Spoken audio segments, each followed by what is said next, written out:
Good morning, everyone. Myself, Geeta Vani, Assistant Professor of CSE Department. On behalf of management and staff of IARE, I would like to welcome you all for AICTE 6-day online short-term training program inaugural session. This STTP series is on advanced computing using emerging technologies in smart environment. It was organized by Department of Computer Science and Engineering, IARE. IARE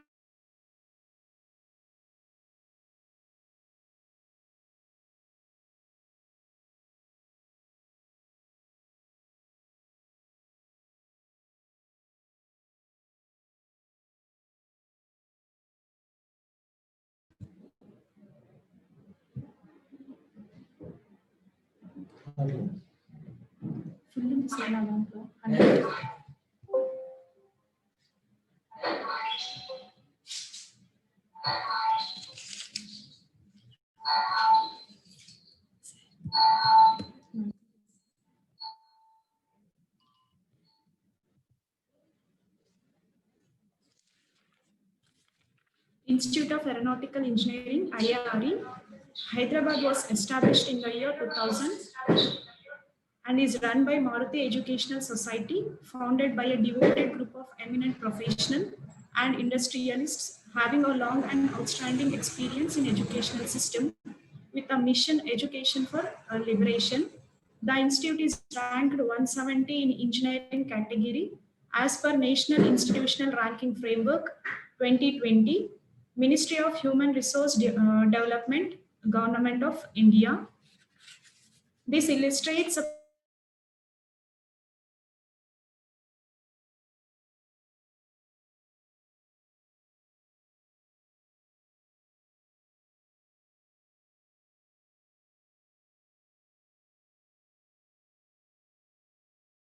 talking about our beloved principal, Dr. L.V. Narasimha Prasad.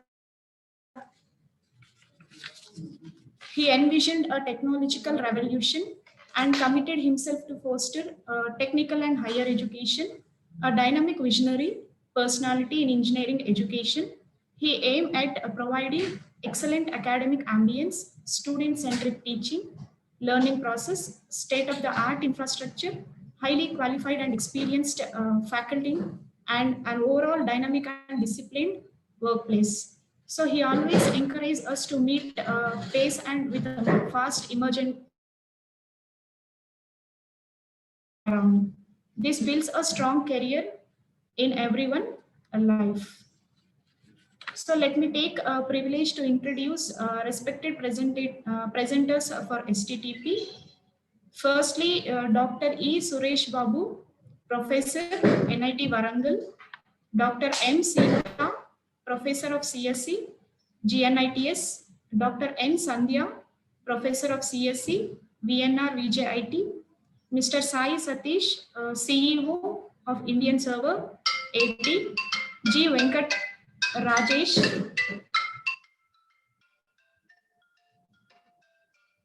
Senior Data Architect, United Health Group, Mr. K. Venkatrao, Reach Out Analytics Private Limited, Hyderabad, Mr. Amarinder Katkam, CEO, SmartBridge Private Limited, Ms. Pradeepti, AI Developer, SmartBridge Private Limited.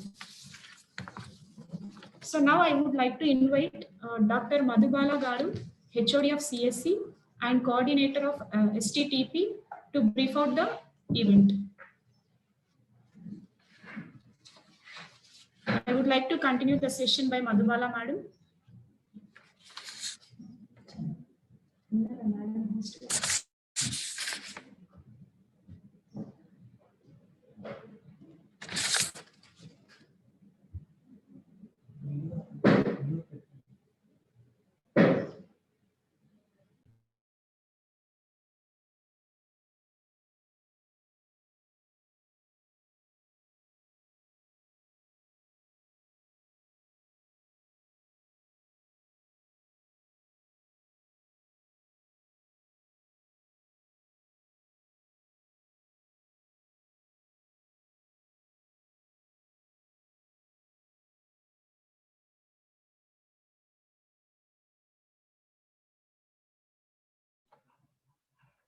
Unmute చేయమని చెప్తున్నా. Okay.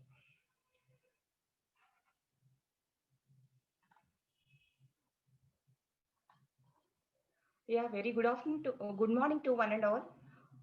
Myself, Dr. Maidini Madhu Bala, Professor and Head of the Computer Science and Engineering Department, Institute of Aeronautical Engineering, and coordinator of this AICTE sponsored short-term training program.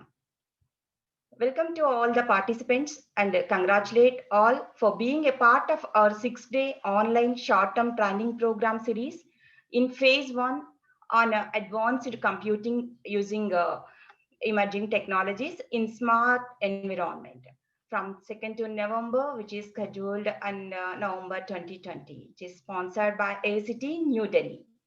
I trust and pray that all is good with you and your family during this difficult time as the global COVID-19 pandemic is still peaking around many countries. It is important to note that despite all round disruptions happening around us because of COVID-19 pandemic, learning must continue. In this regard, ACTA has given instructions to conduct through online mode, through prevailing contact mode. It is organized by Department of Computer Science Engineering, Institute of Aeronautical Engineering, prominently called as IRE. So IRE was established in the year 2000 with a mission Education for Liberation. Started with aircraft maintenance engineering in the year 1994. It has gradually transformed itself into a premier integrated interdisciplinary autonomous technological institute by offering UG and PG programs in all disciplines. The institute is approved by AICTE New Delhi and recognized by Government of Telangana, permanently affiliated to Jawaharlal Nehru Technological University and accredited by NAC with A grade. All 7 BTech programs and 4 PG programs are accredited by NBA New Delhi since 2008. The institute also received UGC recognition under sections 2F and 12B of the UGC Act. The institute is ranked 170 in NIRF 2020 and 139 in engineering category as per NIRF 2019 by Ministry of Human Resource and Development. The institute has to its credit over 1500 plus research publications in international journals and conferences by students of undergraduate and postgraduate and faculty of the IRE. This includes 55 plus patents have been filed or granted by our faculty and students. There's 14 ongoing research projects of worth 606.4 lakhs and 235 lakhs of funds for schemes for conducting various short-term training programs, establishing the MODROP funded laboratories, FIST funded laboratories, and conducting faculty development programs by government agencies including DST, AICTE, UGC. And also IRE has received Margadarshan fund by AICTE. Through this, we can come out with moderating the upcoming institutions by giving training on OBE and also NBA process. Coming to the Department of Computer Science and Engineering was established in 2001. Now it is offering BTech programs in Computer Science and Engineering and allied programs in Artificial Intelligence and Machine Learning, Data Science, and Cyber Security and Information Technology. Along with that, MTech program in Computer Science and Engineering is also handled. The department has a recognized research center by JNTU Hyderabad for admitting PhD students. The department has 55 strength of the faculty members, including 15 doctoral faculty and most of them are pursuing their PhD. The department provides the state-of-art laboratories equipped with latest infrastructure. The department is dedicated with a Center for Research on Assistive Technologies with exclusive research facility on big data clusters, cyber roam firewalls for monitoring the loggers, and IBM Bluemix, Aneka.NET, cloud computing software, IBM SPSS, Stably, and so on. And FIST funded IoT setup lab is established. Along with that, artificial intelligence lab with the AICTE Modrops funded GPU setup is also accommodated under the department. The students and the faculty of CSC are actively participating in international exchange programs and are visited various countries like United States of America, Thailand, Singapore, Cambodia, Dubai, and Malaysia. Now coming to the today's event, the short-term training program, the major focus on smart environment. We all know how important it is in the current situations. Smart environments and digital technologies are playing a vital role to move forward, continuous attract interest for innovation.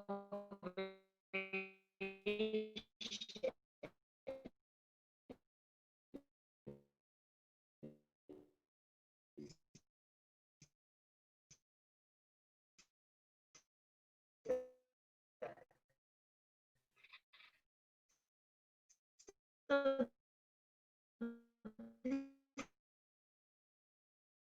then that's the source of a big data, a huge data, which is having a time series based data. So this AICTE sponsored STTP aims to cover advances in computing techniques, tools, emerging technologies, which are playing a key role in Industry 4.0 applications in the creation of smart environment. This will be conducted in two phases. Phase 1 focuses on artificial intelligence algorithms, soft computing techniques, AI, ML, and DL.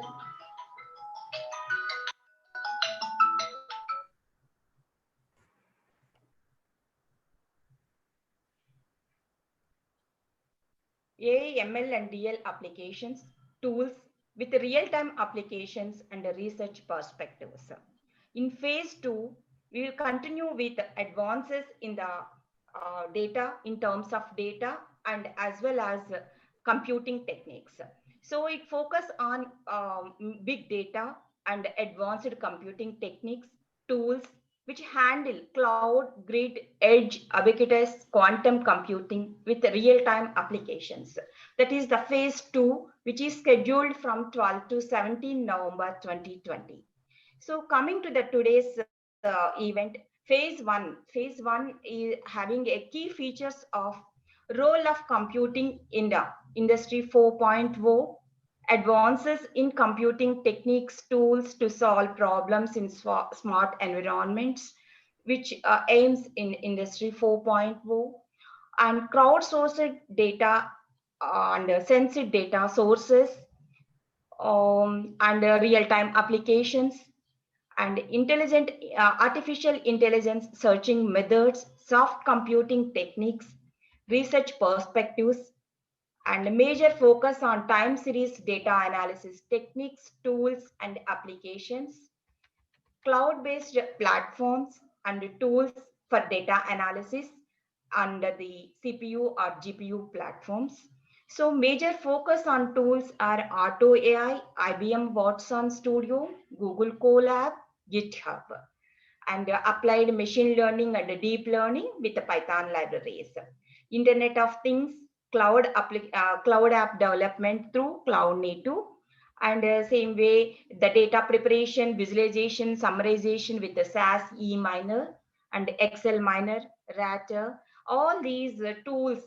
The major focus of this AICTE sponsored STTP program is to get awareness on the present emerging trends on the computing, and as well as the tools what are existed to handle all these applications. Getting that awareness is the major focus. At the end, I'll conclude with the last day of the session with my research project outcomes, how it is benefited to the society, and what are the innovations are required, and what we found through our tech mining research project. I come out with that. Meanwhile, I'm thankful to all my resource persons who are being a part in this 6-day STTP to make it successful. Hope through these sessions, all participants will come out with great exposure on computing techniques, tools, various real-time applications, scenarios in smart environments. I personally request each and every participant, you try to give your valuable feedback. Definitely that helps us to go with a required level of the training. Every day we will provide feedback link to you in the chat box.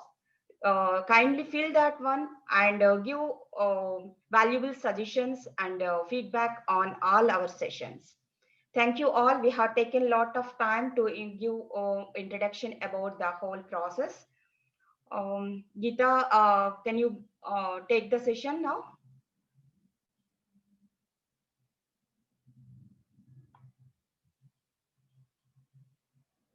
Geeta, unmute yourself.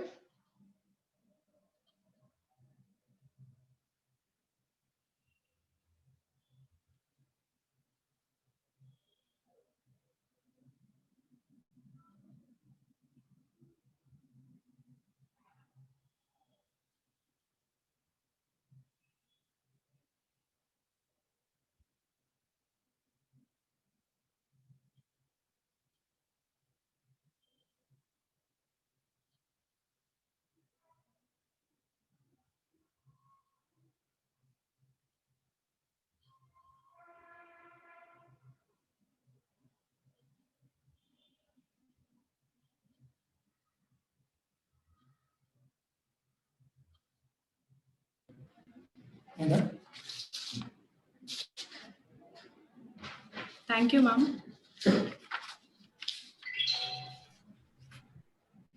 Definitely it helps all the participants. Now I would like to invite Dr. Srinivasulu Garu, Dean Computing, to share key benefits with STTP. So, thank you, Geeta madam. Welcome all the participants for 6 days STP on advanced in computing using emerging technologies in smart environment, sponsored by AICTE. So definitely all these type of STPs will help us faculty community to upgrade ourselves. We have the 6 days FDP sessions was arranged with a combination of academicians as well as industries. Then it will help us to know the what is the research trends are happening in the same area. So it's definitely these type of FDPs will help us to enhance our skills and definitely expose to the new technologies and new tools. So hope I think 60 plus participants are participating from different institutes. Definitely these 6 days FDP will help you to enhance your skills. And I want to congratulate the FTP coordinator, Madhu Bala madam, to organizing this FDP in this pandemic situation. Hope everybody is taking care about in this situation. All the best. Happy learning.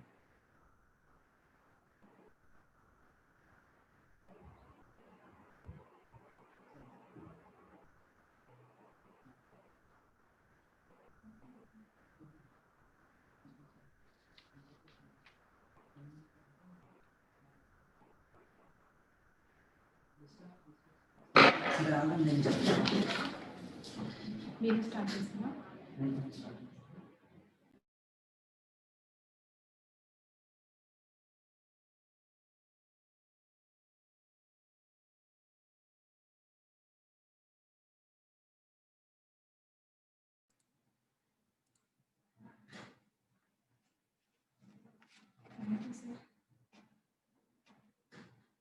Uh, Thank you, sir.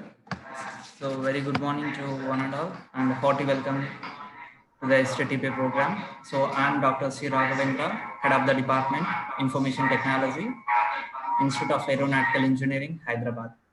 So, this is and everybody knows that STTP intends to conduct a faculty training through financially assistance from AICTE to enable the faculty members in the field of technical education to introspect and learn techniques that can help prepare the students for active and successful participants in a knowledge society.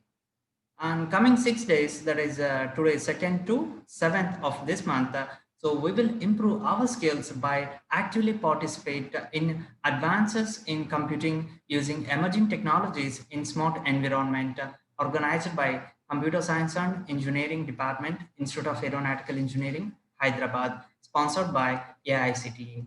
So in this program, we are going to learn many more emerging technologies like Industry 4.0, advances in computing techniques, tools and various tools we are going to learn, and emerging technologies in smart environment and real-time applications, searching methods using AI and open source platforms for computing, for data modeling like GitHub, Google Colab, IBM Waston Studio, and soft computing techniques, demonstration on tools. I mean, practically, we are going to demonstrate how it is going to be, how to handle the data, all the things like data modeling, data preparation, visualization and summarization, and time series data analysis. So in security perspective, applied machine learning with Python libraries and deep learning with Python libraries.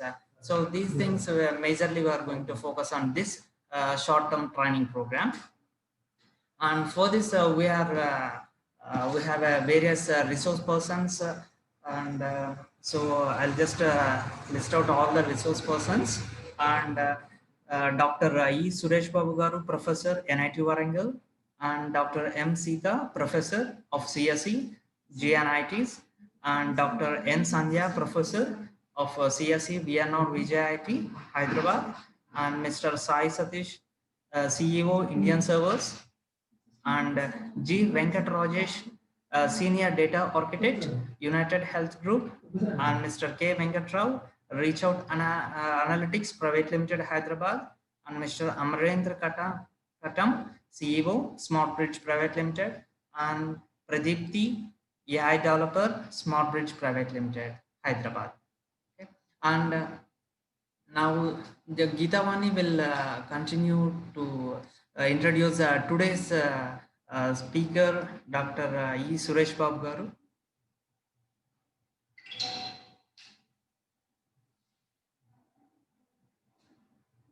Thank you.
Thank you, Raghavendra sir, for briefing about activities in these 6 days.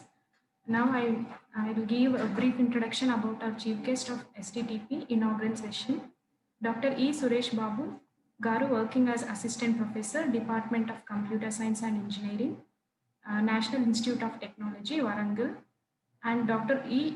Suresh Babu obtained his PhD from JNTU, Kakinada, specializing in networking and security. He secured his MTech in Computer Science and Engineering from Visvesvaraya Technological University, Belgaum, and BTech in Computer Science and Engineering from JNTU, Hyderabad. Dr. Babu has 16 years of research and teaching in different levels of professors, associate and assistant professor. In past, Dr. Babu was awarded Best Teacher Award twice for the academic year 2015-16 and 2016-17 at KL University, Vadeshwaram. Dr. Babu has held various administrative positions at KL University, Vijayawada, including Director, Associate Dean of UG and PG Research and Academic Projects, BOG Academic Council Member, Head of the Department, Computer Science and Engineering, and co-convener of University Technical Fest.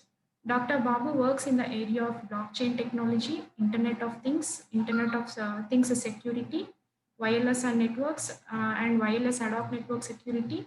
Some of the areas where he has contributed including DNA cryptography, managed security attacks and defense measures, IoT security using blockchain. He has 65 plus referred international publications, including journal and conferences, 15 book chapters, 80 plus invited talks across Andhra Pradesh, Telangana, Karnataka, and Orissa states. 40 plus students lectured on networking and security related topics. Dr. Babu received CSI Academic Award, Paper Presenter Award at International Conference held at CSI in annual convention during 19 through 21st January 2018 at Science City, Kolkata, and received 2 more Best Paper Awards at International Conference. So now I would like to invite our guest of inaugural session, Dr. E. Suresh Babu Garu, Professor of CSE, NIT, Warangal.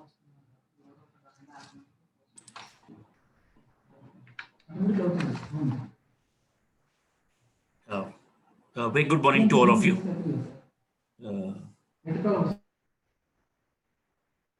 There is some audio. Good morning, sir. Good morning, Madhu Bala. First of all, I would like to thank the coordinator of STTP program, Madhu Bala madam, and all the dignitaries of Aeronautical Institute. A very good morning to all of you and the respected participants, who came who are from various parts of the states. So it's my privilege to be as one of the chief guests for this program. I thank especially Madhu Bala madam for inviting me as a chief guest for this program, and followed by the keynote session on the role of the IoT, the role of computing in Industry 4.0 or IoT. Right.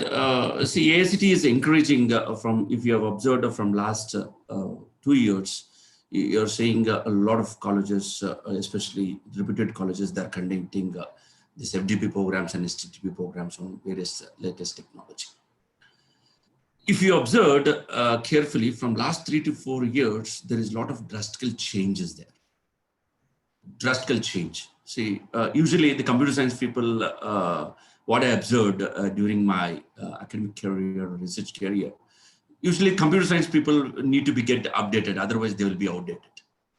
Right? Now, the situation is totally different. Not only the computer science people, everyone should get updated, otherwise they will be outdated. Why? In this sense, because Industry 4.0 is like that.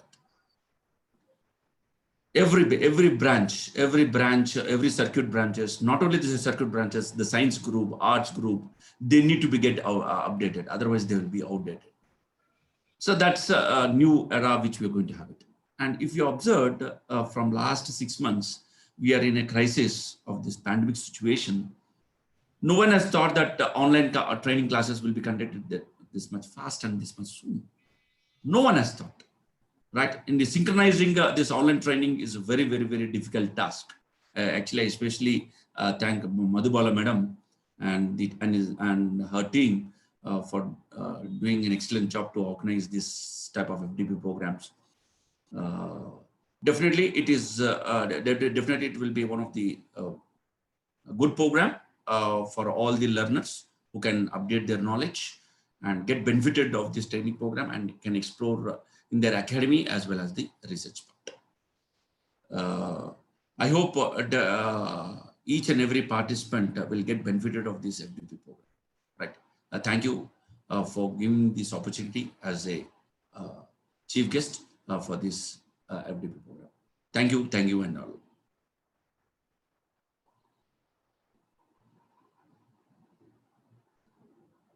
Over to you.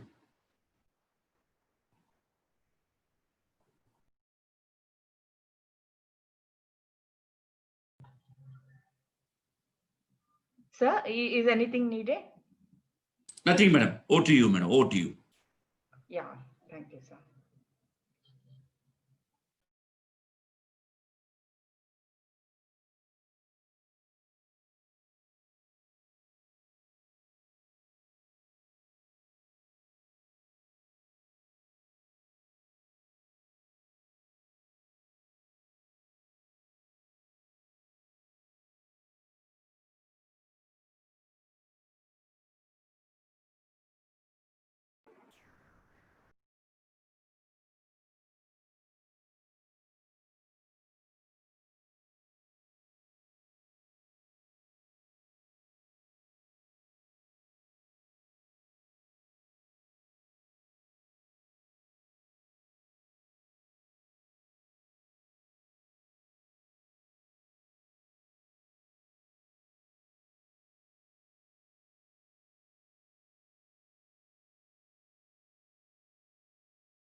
My screen is visible to all the participants now.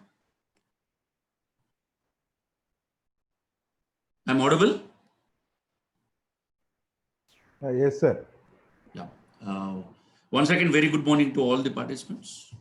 Right. I would like to thank the coordinator, Madhu Bala madam, for giving this opportunity to share my knowledge to all the learned professors and all the learners. So my topic will be all about the role of computing in Industry 4.0, but why I mentioned the role of computing in Internet of Things. Right, there's a lot of similarities will be there in Industry 4.0. One of the important technology which we are going to use is Internet of Things. So we'll try to see how this Internet of Things is also called as a technology integrator. Right. So if we are, that's why title will be like Industry 4.0, the role of computing in Industry 4.0 or Internet of Things that we're going to see. My session will go like this. We are going to see what are the various trends and technology in Industry 4.0 and the internet in today's world, how it has been changed, especially the day-to-day work, how we have adapted and addicted to the internet, and it has been changed drastically in today's world. And we'll try to see what are the IoT statistics, especially with respect to why the people are talking about the Internet of Things from last 1.5 years, 2 years. we need to have some statistics on this category. Then we'll try to see some concepts of Internet of Things. And explicitly, I'm emphasizing on IoT architecture, where, see, now this architecture requires a lot of computation capabilities, right? And it's a very complex architecture, because when you talk about IoT ecosystem is a very complex one, right? And as I already told you just now, it's a technology integrator. When you're talking about the Internet of Things, now if you are learning indirectly almost 10 to 15 courses parallelly along with the Internet of Things. In the Internet of Things is not a single technology, it is a multiple technologies integrator. Yeah. Then we'll try to wind up with the challenges of IoT with respect to various challenges over there along with the features which are provided.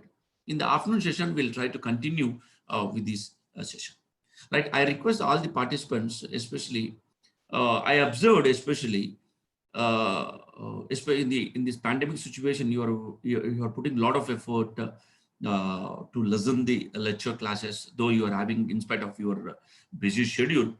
So I request all the participants you have any doubts, please let me know. There itself, you can unmute it and you can ask me the questions. All right, I'm ready to answer the first thing. And it's very difficult to have an passive mode, right? Passive mode is very easy in online. See, therefore, you can unmute your video, no one will see you, and then no one will observe you. All right, what is going to happen, because you're going to waste your valuable time sitting here and wasting your valuable time. Instead of that, I request the participants to have active involvement, active role, so that there will be a lot of sharing between you and me. The communication sharing will be there, information sharing will be there. So I request all the participants to be active part, not in the sleepy mode. Sleepy mode is nothing but IoT requires sleeping mode when they were to save the energy.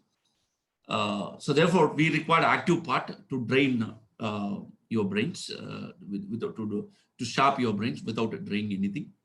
So therefore, let me start quickly with this one. Right, Industry 4.0 or 4.0 or 4.0, we can use what are the various trends and technologies. As I already told you previously, what is the major challenge, especially the computer science people are facing over years, is every 2 to 3 years, they need to get updated. Otherwise, they're going to be outdated.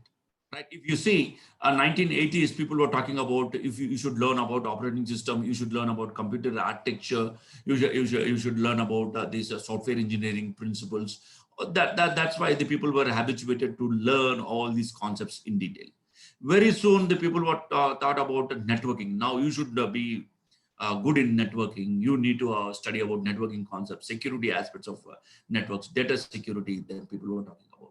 Then people are talking about large volume of data. People are there. We need to have data mining principles. We need to have knowledge, how to retrieve the knowledge from the information. So data mining and data warehousing concepts were introduced, and so many other technologies were there. Now, if you observed the last 3 to 4 years, the new technologies which are ruling, that is distributed in nature. You are talking about distributed. This trends and technology is all about distributed one. But the Industry 4.0 is all about distributed, not centralized one, right? Right. So we'll try to see what are the applications that drive the technology, which we're going to use it here. The first and very important one is the 5G technology, which is a very important and distributed one. Quickly, we'll try to, very soon, we are going to see this technology. Already, some other countries, they started using this technology, which is very fast internet purpose. The next one is, we are talking about AI, as Madam Madhu Bala Madam discussed about. The phase 1 is all about the AI, machine learning, deep learning concepts, software learning principles. Now, this, though the machine learning or deep learning or software is not a new topic. From last 20 years, academic people, they did a lot of research work on this AI. Now the industry took up this AI as a challenge for solving the day-to-day problems. And again, the people are talking about this AI, right? So the AI and the cybersecurity. Now, my important point, especially for the industry 4.0, is all about the cyber security. We are talking about the cyber security concepts, which is a very, very, very important part. And it is one of the important components that need to be deployed in every type of technology, every type and any type of technology we need to use. And as you know that now, whatever the data which is generated by the traditional IT, it's very small data. The data mining and data warehousing is sufficient.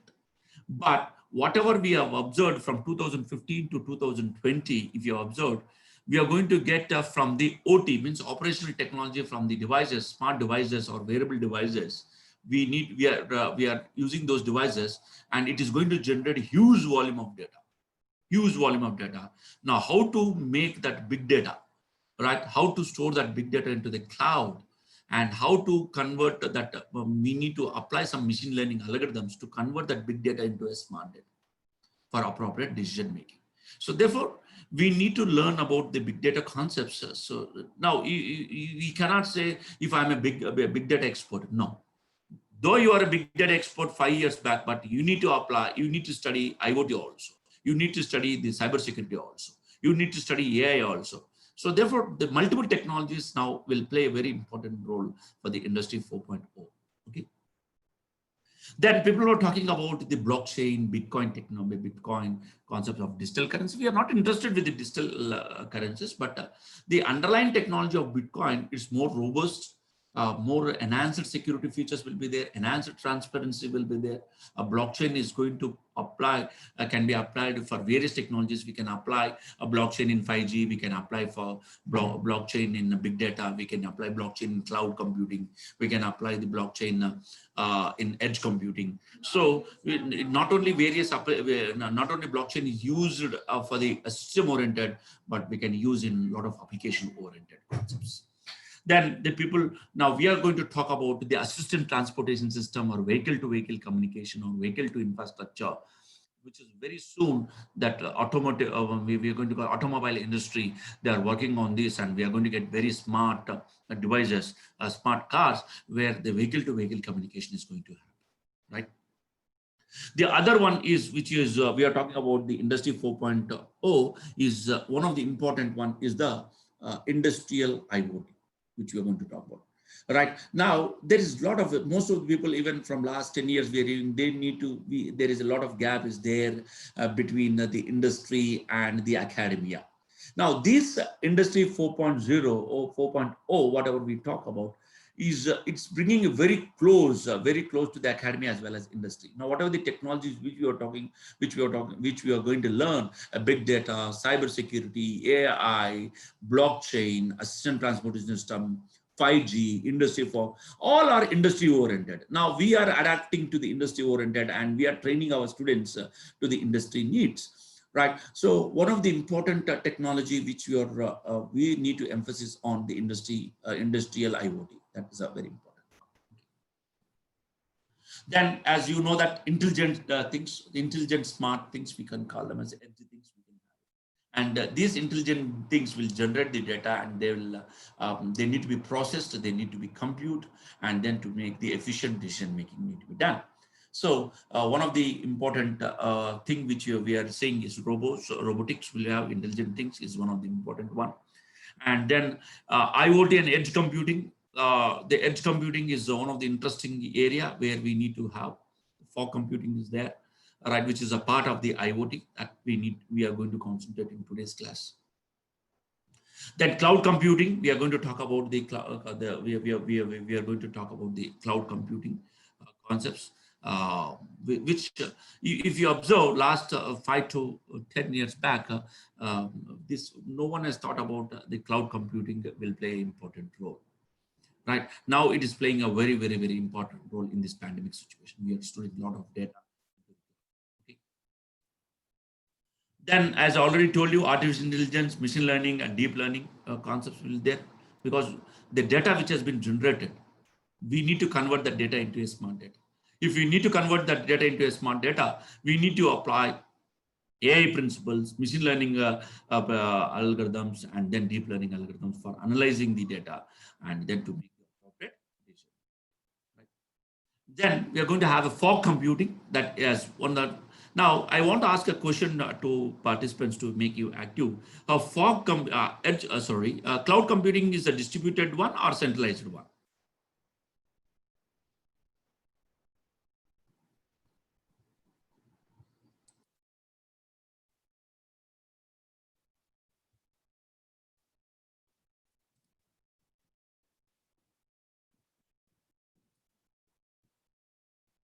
It's no audio. It's not clear now. Hello, I'm audible.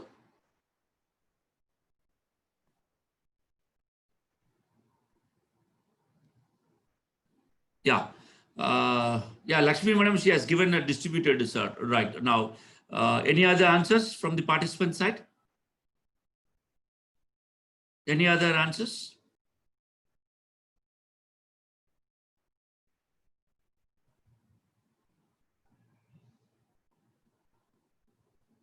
Right. Now, the cloud computing is all about the centralized system, though it is makes use of distributed internally through virtual machines, but it is a centralized system, right? Cloud is a centralized system. Everything we are going to have inside that we have distributed using some virtualizations concept, but usually it is a centralized system. Now, what is that when we are going to use in IoT, we need to make edge computing. The edge computing is edge computing or fog computing is a distributed one, which is a very close to the nodes. We call them as this. If you take this one, which we are going to have, these are the very close. This is one fog node, and this is a one fog node, and this is one cloud node where all the nodes will be connected to that fog.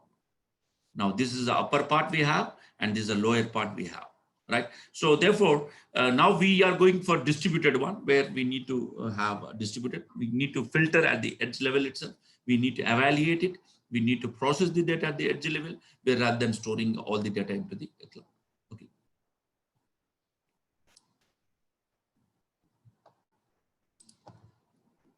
So if you see this slide, digital softwares, as I already told you, all right, we need to get updated because the business models are changing.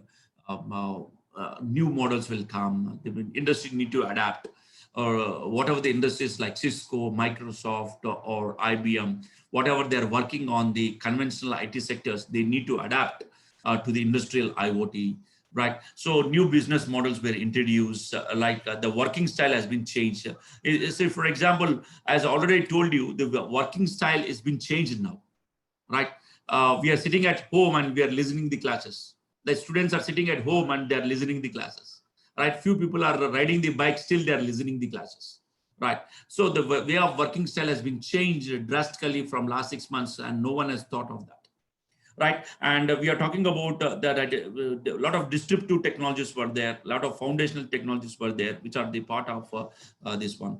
And what are the evolving challenges that need to be solved by the industry people as well as the academia? So these are some of the digital shockwaves we have. And when we see, there are 5 important parameters that need to be considered in business. One is globalization, right? We need to adapt it to the globalization. We need to have a trust on that. Demographics need to be ensured. Okay, economic sustainability and automation, right? So every business model, whatever we are talking about, if you take any business model, these are the 5 important parameters that need to be considered. Right. So if you see here, what is the business model we have? We are going for digitalization of the energy. We are going to use smart energy concepts. We are going to use intelligent network enterprises will be there. We need to apply the blockchain technology for ensuring the trust, distributed trust we have. And the digital blended business models need to be ensured in the new business models. Then working styles whatever the working styles we use DevOps for the organizations, augmented reality and virtual reality. A lot of wearable devices were there, and then interactive and this dynamic media is a part of this working styles, which we are using now. Right. And what are the disruptive technologies which you're going to see? We are going to use additive manufacturing is there. Cloud containerizations is there, right? Cloud computing memory will be there. That's why the computing will play a very important role. That computing memory will be there. And the IoT and future networks will play an important role, right? Cloud continuum is another one. And then we need to talk about the security, which is quantum safe cryptography, which we need to be ensured. Finding the possible new solutions for the industry 4.0. Okay. Right. The industry 4.0 or 4.0, which we are using, the industry revolution is all about the first 1.0 is all about the mechanization, which we could have the mechanization, which we could use it. Industry 2.0 is all about the mass production. Industry now, which we are here now, industry third industrial revolution is all about information and automation age, where people were using the computer and internet. And then industry now from 2015 to we were moving towards a lot of IoT stuff, lot of big data, lot of IT. It's all about intelligent build, right? Intelligent system, which we need to be concentrated on. That industry 4.0 is all about, right? We need to concentrate on intelligent system, which you will have. Okay. So how to make this intelligent system, how to use those things. Now, if you have seen, if you observe, now we are going to use one important technology called Bluetooth, which is a very, very important one. If you see now, whatever the device which we are using, they are Bluetooth enabled one. Right, Bluetooth with smartphone apps. It is going to relate to the industry 4.0. Right. So if you see large things, Bluetooth can be there, right? From the things, whatever we talk about is the large things that can be connected to that can be connected to a single location, or we can have the medium-sized things, which we can have it a single device or a product we can have. The third one is a very tiny thing, small to tiny things, because they're very tiny in nature, high constant nodes, a single node or component, typically part of the larger installation which we have. So therefore, but how to make this intelligent system is definitely we need to apply some devices, some networking devices, which we're going to have it. It can be wireless sensor network, it can be Zigbee technology, or it can be low-pan technology, low-pan network, or Bluetooth technology, or Bluetooth low energy. So these are all part of the industry 4.0. Okay. Right. Do you have any doubts regarding these things? Anything? Any other?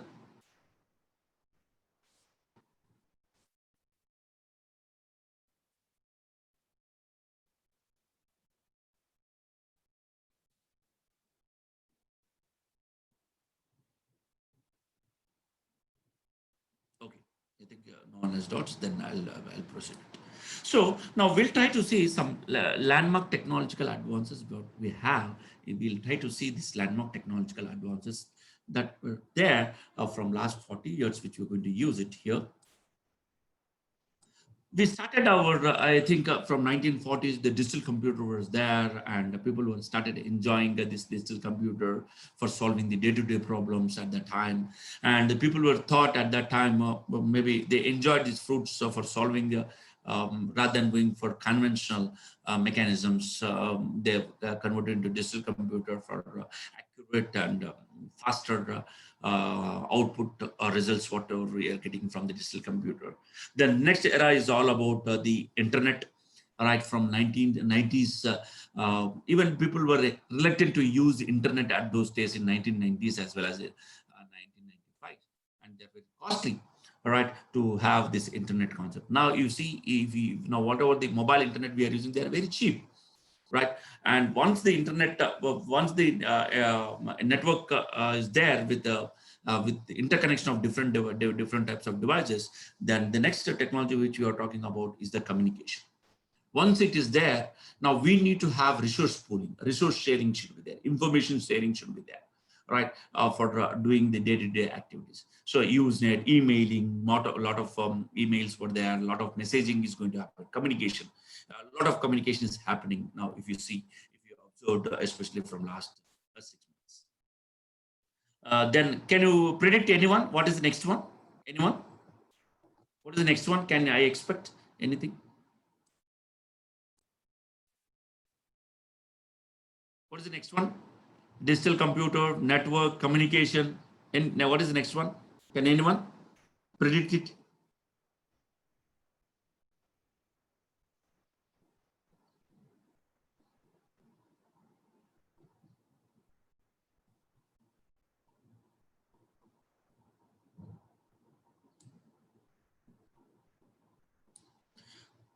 Okay, usually what we are going to have after the communication, a lot of web information which you're going to have it, lot of www, World Wide Web, web information, e-commerce, m-commerce, enterprise sectors, which is going to have, right?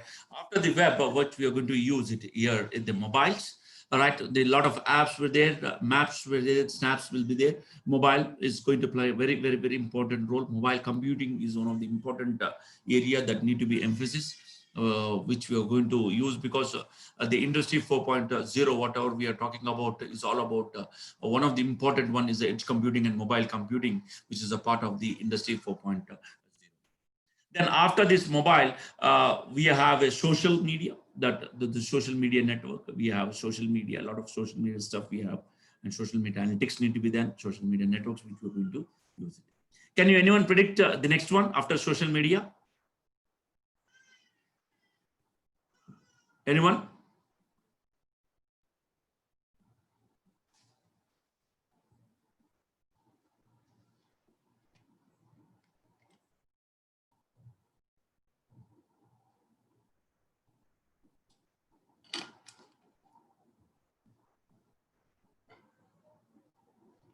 I think participants are in active mode only. I think the 37 participants were there.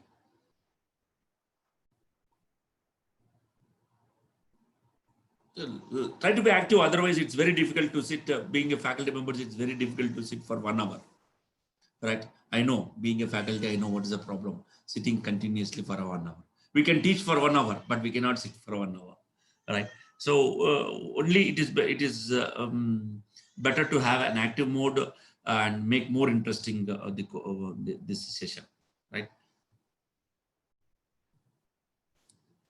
Right. Okay. Let me give the answer here. Now, we are giving a lot of emphasis for the data. Now, data is a value now.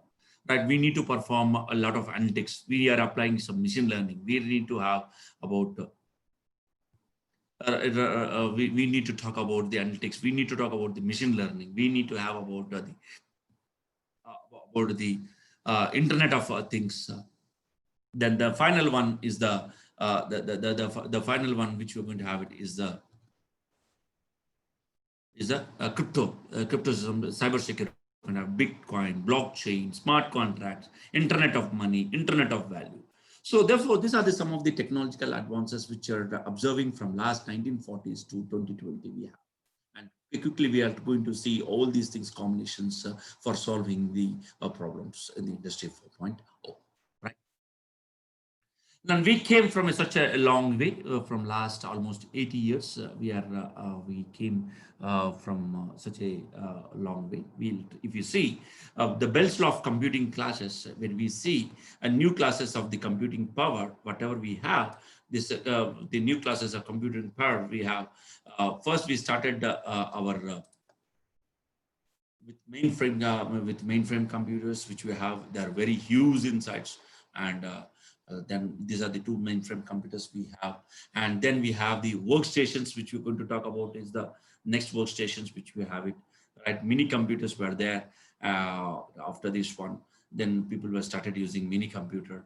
People were using the personal computers, which we have it. And then people were talking about the laptops, which we're going to have it. And then people were using PDA, personal digital assistants. Can anyone predict what is the next one, final one, which is very important one?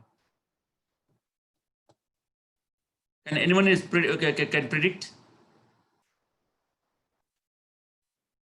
Mobile is something like PDA. PDA will come under the mobile category. Shantaya sir. Smartphone. Yeah, PDA is a smartphone which you are talking about.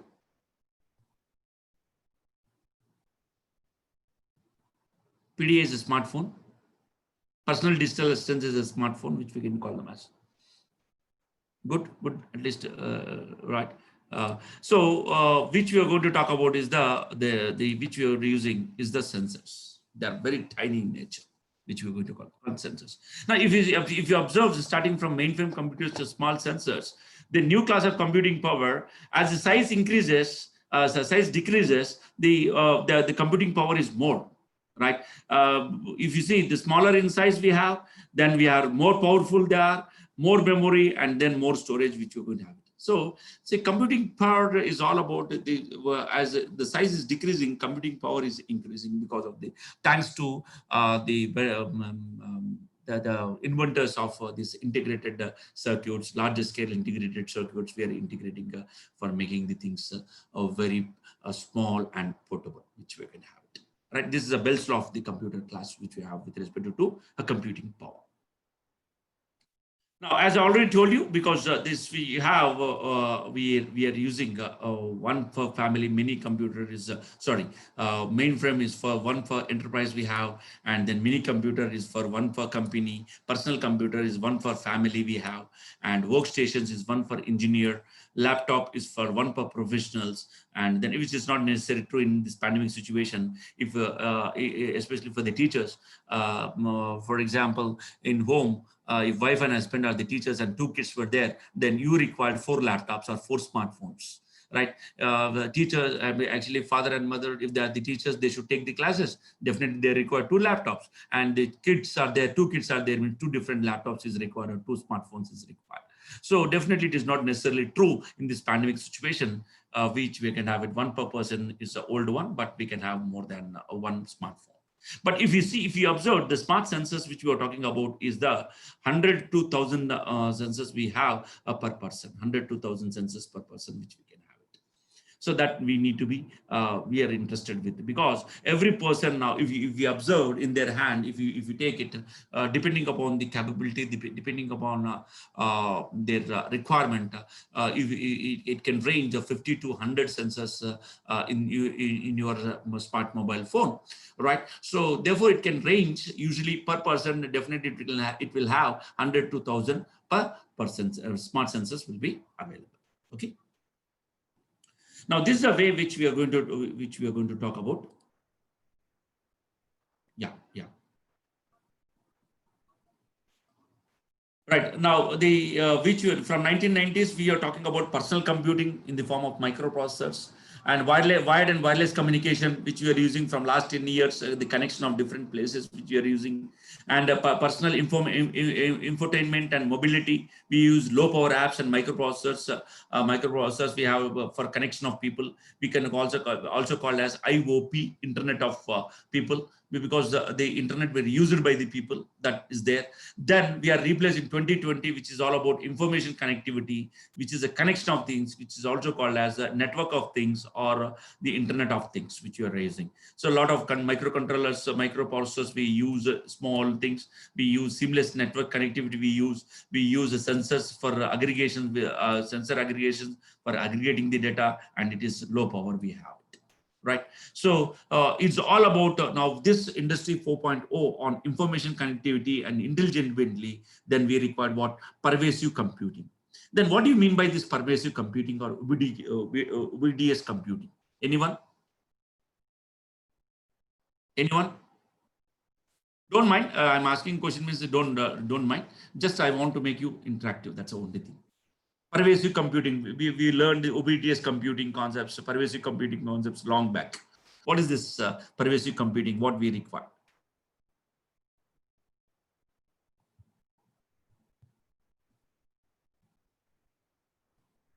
Yeah, Lakshmi. Okay, thank you. No problem. So pervasive computing means anytime, any place, anywhere, anyhow, I need to perform a job.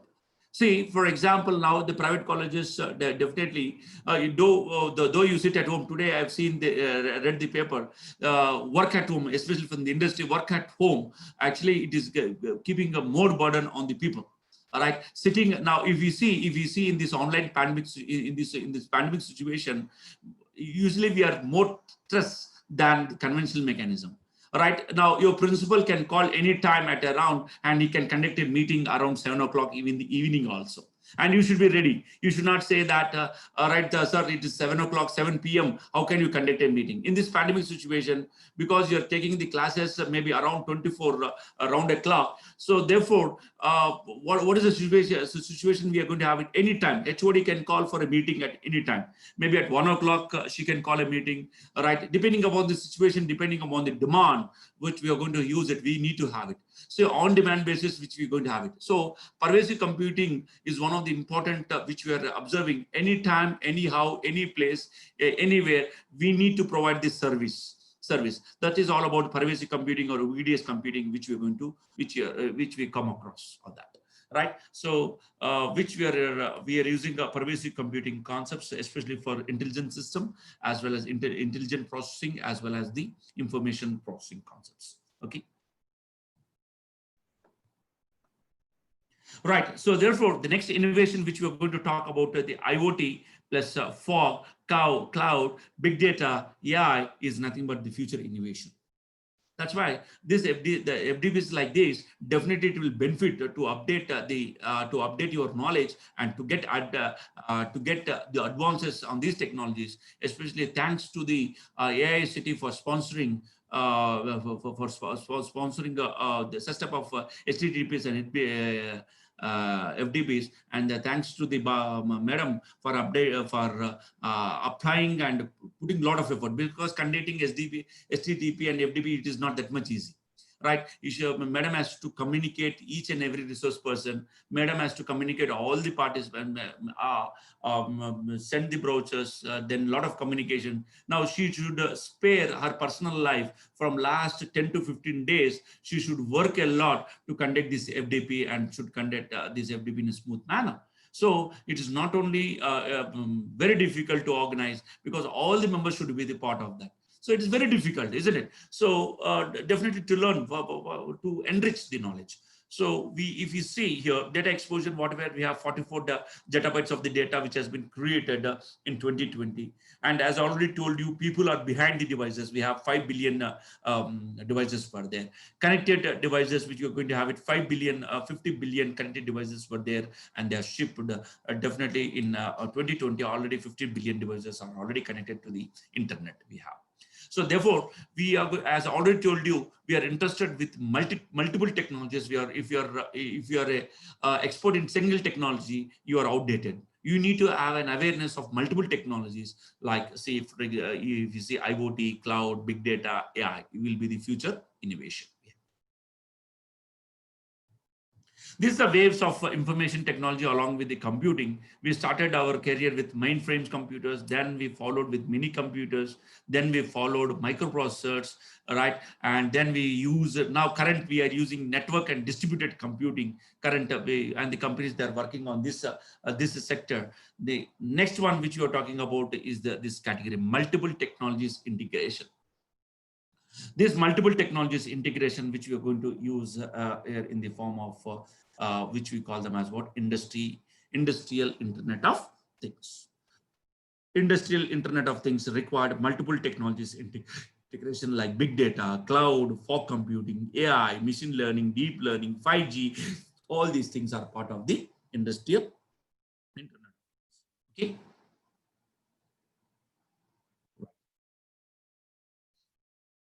Do you have any doubts here? Anyone? Before I go to this topic?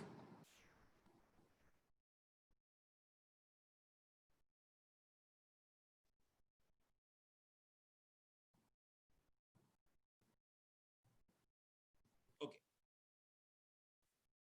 Right. Now, if you see here, one of the important component which we are talking about, especially in this technology, is all about the internet.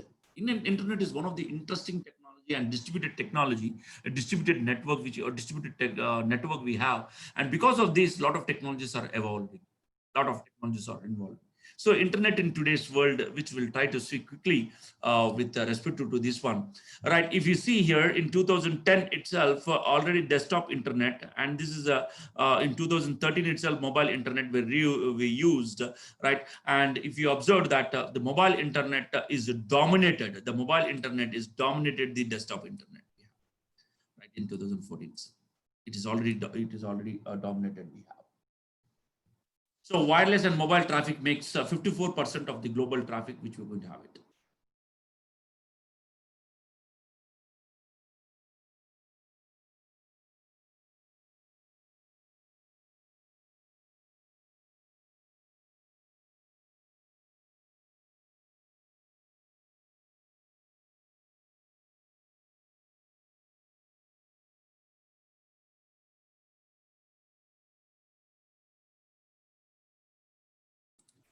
Right. So what we are going to use it here, the wireless and mobile traffic has increased to 54% before 2020. Now it has been increased to 78% of the traffic, global traffic area, is increased, especially in this pandemic situation. Everyone is using this internet stuff. Okay.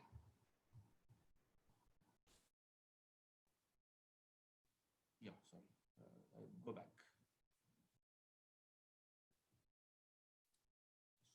I forgot to hide. Sorry. Now, if you observe in the internet, which we are going to use it here in just 60 minutes, what is happening? A lot of happening in, especially we use a lot of Skype call, voice calls. We use Twitter accounts. We use linked out accounts. We use article to be published, Flickrs. We use WordPress downloads. Status updates will be there. Firefox downloads will be there. Search queries will be there. A lot of things which is happening in just 60 seconds, which you can have it. A lot of things which you're going to have, right? And if you observe here, almost as already told you, what is the birth of this IoT? As already told you, IOP was replaced with IoT. IOP was replaced with IoT. Why? In the sense, because people were used in maybe in mid 2017 or 2007 more connected devices than people already. And then if you observed here, the world population is 7.6 billion, and then connected devices already reached exponentially 50 billions of devices we have. Okay. So definitely we can say to bridge from the traditional IT world to IoT world. So we are towards this OT, which is called as operational technology, which is going to generate by the non-PC devices, which are going to use it from this one. So we are welcoming the Internet of Things. Okay.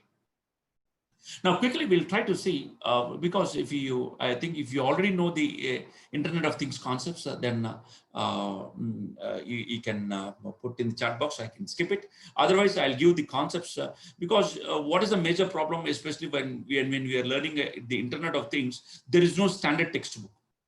We need to read. We need to read a lot of stuff, research papers or white papers, which is published, especially on this by the various industries, right? And the major challenge now, every industry, they will give their own definition. Cisco is going to give its own definition. ITU is going to give its own definition, right? Intel is going to give its own definition. ESTI is going to give its own definition. So definitely the Internet of Things concepts, which we are going to have it should have though the definitions were different, but the concept should be similar. That should be same, right? So quickly we'll try to see this Internet of Things concepts. All right, now I'm okay. My speed is okay. Whether I'm fast, I'm a little bit fast, or my speed is okay. My pace is okay to you?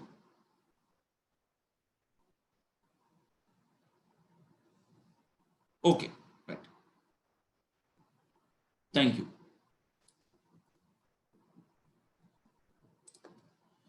Now, rather than going into the definitions, just I'm going to use this IoT, which we're going to use, where we can use this IoT. Where we can use this IoT. I am asking the question to the participants. Now, where we can use this IoT.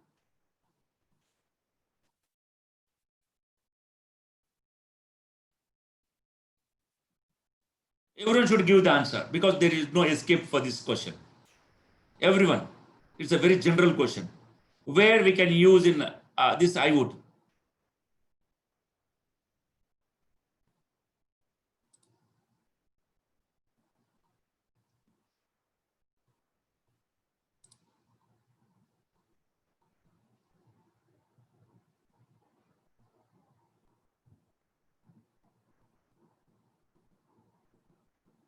Yeah. Lakshmi Madam, you're giving it can be used anywhere, because if I ask all the participants, 35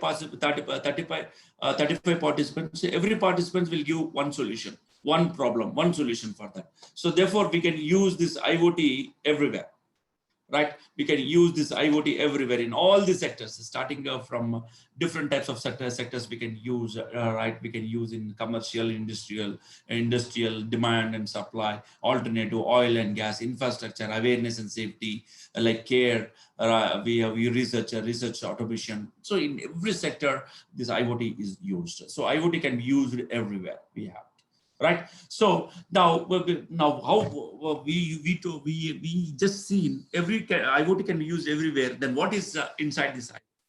Now IoT is rather than seeing different definitions, we are going to use it's a three keyword concept, which we're going to do internet plus things plus data. We have the internet plus things plus data, which is a very important. Now these three keywords concept definitely will give lot of meaning, and we need to analyze in depth to get the solutions for these three keyword letters.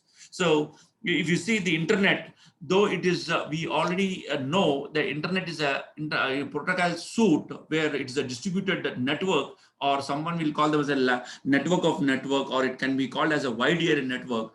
That internet is going to be used to connect all the things, right? People previously internet were used by the people. Now the things were using the internet for solving the problems. So IoT connect all the things. So we call them as a internet of things. If you observe here, right, different types of devices, as I already told you, it ranges from a small tiny devices to large devices, right? Different types of devices which we're going to have it. All these devices are connected to the internet which you're going to have it.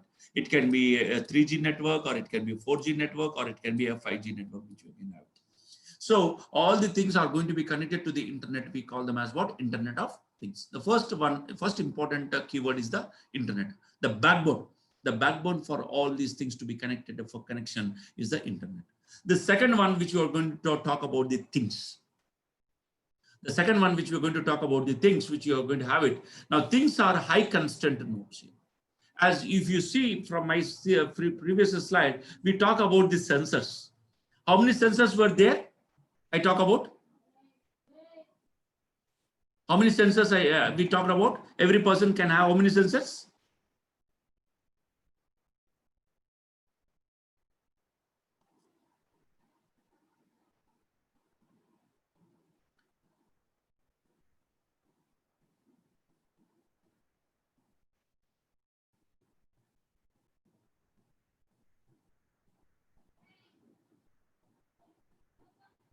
Okay, right. Every approximately 50 to 100 sensors we can have. These sensors are called as what? High constant nodes we have.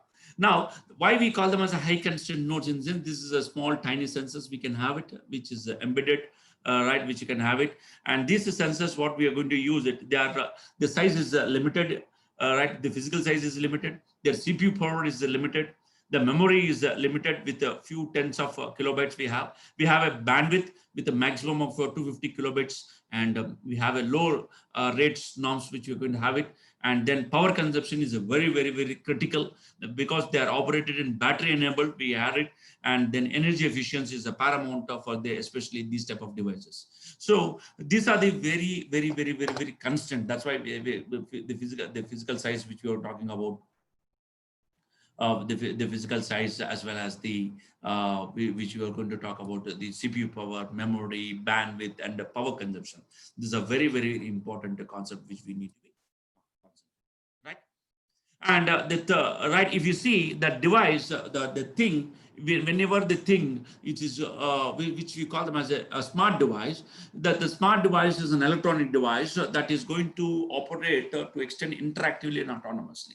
Now, how can we say if we have a smart refrigerator, and then whenever the mobile enters into the proximity, and then it is going to send a Benson message to that what is the Benson message is, don't forget to buy milk. And then through whenever the message has been received, and the owner or the client is going to see the message through the app, and then immediately is going to respond interactively. So therefore, what we can call them as, it is going to a smart device. It's going to interactively and autonomously communicating over a system. Okay. right? Because of this is smart, because old smart, we can think and we can compute, but new smart is all about we can find the quickly and we need to delegate it for getting appropriate results. Because of these, the smartness, people were talking about smart grid, smart meters, smart cars, smart homes, smart environment, smart cities, smart factories, and smart smoke detectors. So therefore, we need to apply, I think the title which we are talking about, smart environment, these are all very, very, very important to make the things as a smart environment, all right? Which is a very, very, very important concept we need to be considered.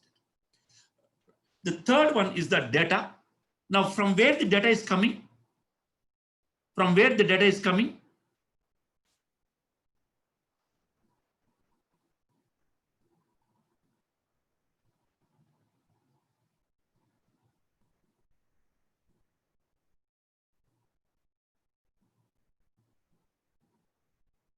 From where the data is generating?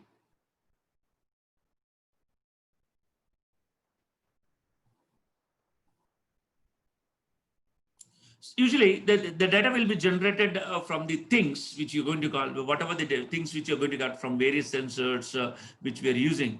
The data will be generated from the things, and these data need to be transported over internet, and we need to store somewhere at the cloud level. We need to process that. We need to apply some big data. We need to apply some machine learning algorithms there to make the efficient, to convert that big data into a smart data, right, which we're going to use it. If you take an example of that, we are getting a data of the electricity which you're going to talk about. This is the electricity which you're going to have it, and then this electricity we need to analyze it.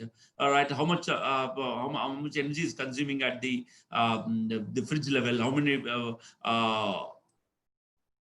How much it is consuming at the light level, how much it is consuming at the computer level. So we can analyze the data later once the data is available to you. Because of that, which you call them as the Internet of Things, is the intelligent connectivity of physical devices or physical objects that can have massive gain in efficiency, business growth, as well as the quality of life we can have. So this is all about the IoT, which we are going to talk about, right? Right. Now we need to have the intelligent data processing need to be there. Now, if we want to make the intelligent data processing, the industry 4.0 is all about intelligent, then we need to what? We need to perform some sensing capability. We need to collect the data from the various sensors, that we call them as a sensor data, and data centric networks we need to have, right? We need to give a lot of emphasis on the data centric. And then once we get the data, we need to have some access control mechanisms. We need to use some subscriptions as well as integrating the data. And then what is the next one we need to have? We need to process the data. We need to stream a real-time data analysis need to be done. That is very difficult to handle. We need to have from query-based and discovery-based to event-based. We need to classify the data. We need to cluster the data depending upon the context. So therefore, there is a lot of intelligent data processing involved to perform that. Various technologies is required to perform all these properties. All right, all these properties once the data is getting generated. Okay, these are the various research challenges where we can use it. Right, sir. I think if you have any doubts here, because this is a very, very important concept which we're going to see technically. If you have any doubts up to this, please let me know.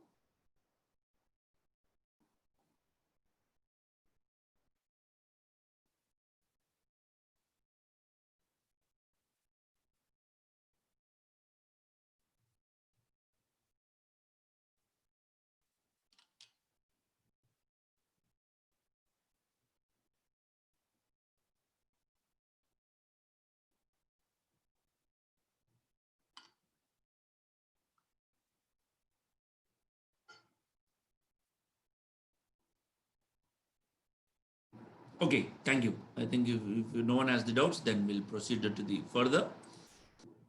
Now, see, there are some technical challenges are there, especially in the IoT. It is not that much easy when we are building an IoT ecosystem, right? It is not that much easy. A lot of technologies involvement will be there. Now, definitely what is required, an appropriate architecture is required. An appropriate hybrid architecture is required. How can we integrate cloud computing in IoT? How can we integrate wired and wireless technology in IoT? How can we use wireless sensor networks in IoT as a part of the IoT? Right? How can we use big data and processing and big data analysis in IoT? right? What are the applications which you are going to use an IoT? So therefore, what we require is we need to have an appropriate architecture. Now, providing an appropriate architecture is very difficult because different industries, they will concentrate on different different concepts on different areas. So providing an appropriate architecture is very difficult. Like if you take ITU, we kind of in International Telecommunication Union, they propose their architecture, one architecture. Like IoTA has proposed one more architecture we have. And then we have IPSO, it has proposed different types of architecture we have. And ETSI, it has proposed different IoT architecture we have. So providing the IoT architecture is a very, very, very challenging. We are going to discuss one type of an architecture where it is industry oriented, and it has been proposed in the form of IWF, which call them as a we call them as a IoT World Reference Model. We call them as, right, because if you see here this figure, we have devices, we have a gateway, we have the cloud, and then we have the application we have, right? So you need to ensure that. Therefore, we are going to study one of the interesting one called IoT World Reference Model, which we're going to use it. IoT World Reference Model. Now, this reference model, this we are going to have a 7-layer model. What we call them as, this one we use as a traditional IT sector, and this is nothing but a OT sector. The IT sector is used from here to here, and then OT sector will use it from here to here, right? Now, this IT sector we are going to use as a query based. The information from the end users, it is coming in the form of query based, and then that query based will be converted into event based, and it will be triggered as per the requirement, right? And the other side, which we're going to call them as, we are going to use a data at rest. We call them as what? Data at rest, and then data at motion, because the data will be moving from the sensors, and we are storing at the cloud level, right? And then we are converting from a non-real-time data to a non-real-time data, which we're going to have. And this is called as a traditional IT, and this we call them as what? OT. Right? Now we'll try to see what is this 7-layer model. IoT, how it is going to use as a 7-layer model. The first one, the top level is called as a center level, which is going to use a controlling and monitoring level, we can call them as. The bottom level is the edge level, where all the edge devices will be there. Like it can be some physical devices, controllers, microprocessors, microcontrollers, sensors, devices, machines, intelligent head nodes of all different categories that comes under this category. Right? And the second one is a very, very, very important one, is the connectivity. Right? Is the connectivity. Again, this connectivity is of two types. One is a short range connectivity, and the other one is a long range connectivity we have. Short range communication and long range communication we have. Now, again, short range communication, it covers over a geographical area, and long range, it will cover a large area we have. And again, this connectivity, we need to apply like 5G, 4G, 3G, or wide network or wireless network, we can use it. We'll try to see it. And the third one is a very, very important one, because our STTP program is all about computing. We are going to see two important computings. One is the edge computing, another one is the fog computing, that we can see after the lunch break.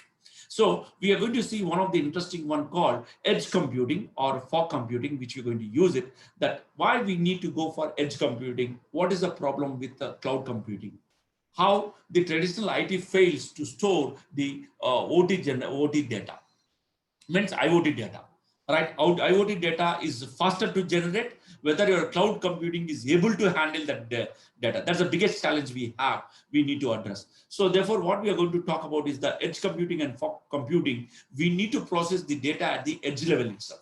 We need to evaluate the data. We need to filter the data at the edge level.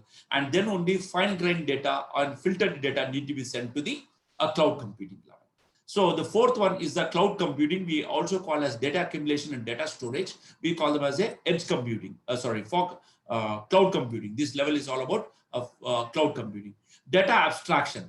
Now we need to store, we need to process, we need to bring that data to convert that big data into smart data, we need to have some, because we need to make this data ready so that the people who are involving or the applications who are involving, we need to keep this data ready so that it can be used for the appropriate decision making.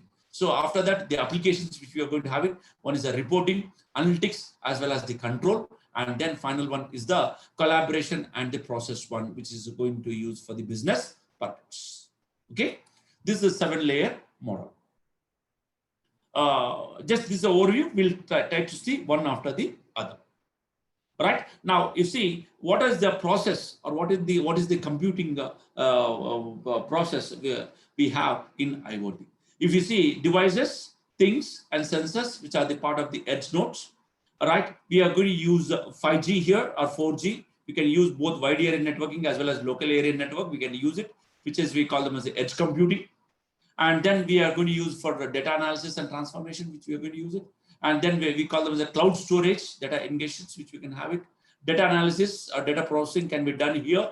Data analysis, which you can use it. Applications and the people, as well as the process, which we can have it. So from OT to IT, which you're going to connect, right?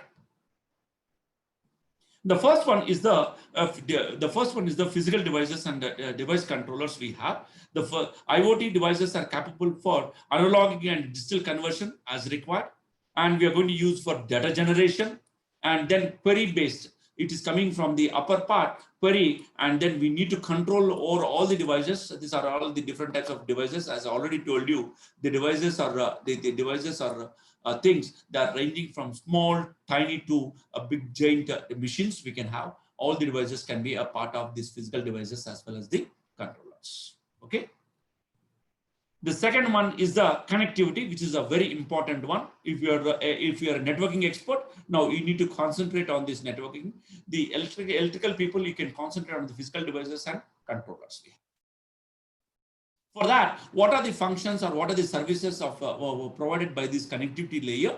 First one is it includes the communication between and means from we can call them as from east to west and from north to south. We are going to use connectivity between the level 1 devices we have, and then we are having a reliable delivery across the network. We are going to use it because we need to ensure over unreliable network, we need to provide a reliable delivery. That's another one. And then implementation of various protocols need to be ensured, right? We need to adapt with the legacy protocols, as well as we need to have the new protocols need to be there. And then we need to apply the routing protocols. We need to apply the switching mechanisms. We are going to use packet switching, circuit switching. Switching mechanisms need to be there for appropriate data transfer. Translation between the protocols, we need to apply some gateway here, which is going to provide an important role to translate some data between the protocol to understand it. We need to have packet inspection there, right? We need to provide it. And then security at the network level need to be ensured, right? And finally, we can apply some machine learning algorithms at the routing level. So for self-learning network analytics can be done at the connectivity level. As Madam has told, if we are maybe this FDP is all about the phase 1 is all about machine learning. Even you can apply the machine learning for IoT also. But for the machine learning for IoT should be for real-time data, not for the raw non-real-time data, because we need to process, we need to apply the real-time data, and then we'll get the real-time insights for appropriate decision making. Okay. This is a very, very important one. Is with the edge computing level. Before I proceed to this topic, if you have any doubts, please let me know.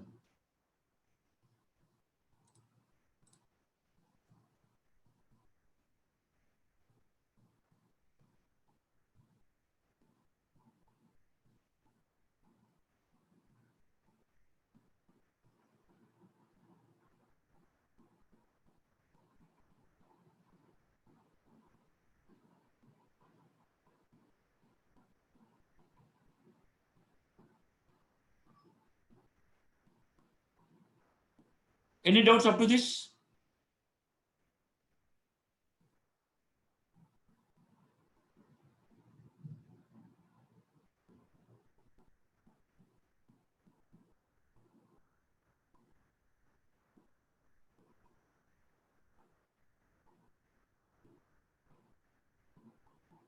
Okay. Right. Now, the third one is a very important one called edge computing, which we're going to talk about, the edge computing we have. Right. Now, the question comes to you, the massive amount of data. The the OT is going to generate a massive amount of data. Devices will generate data faster than IT side, traditional IT, that can ingest it. Right. So, whatever the data which is coming from the OT, whether your cloud is able to handle, it is not capable of performing the real-time data analysis and feedback. Your cloud is not able to handle this part in traditional. That's a major problem which we're going to have. So if you see, for example, an airplane will generate multiple terabytes of data per hour, right? Storing all the data permanently in the data storage, especially in the cloud, which is the biggest problem, and sending to the IoT application is the biggest challenge we have. Storing all the data, especially from the airplane data, whatever we need to analyze it.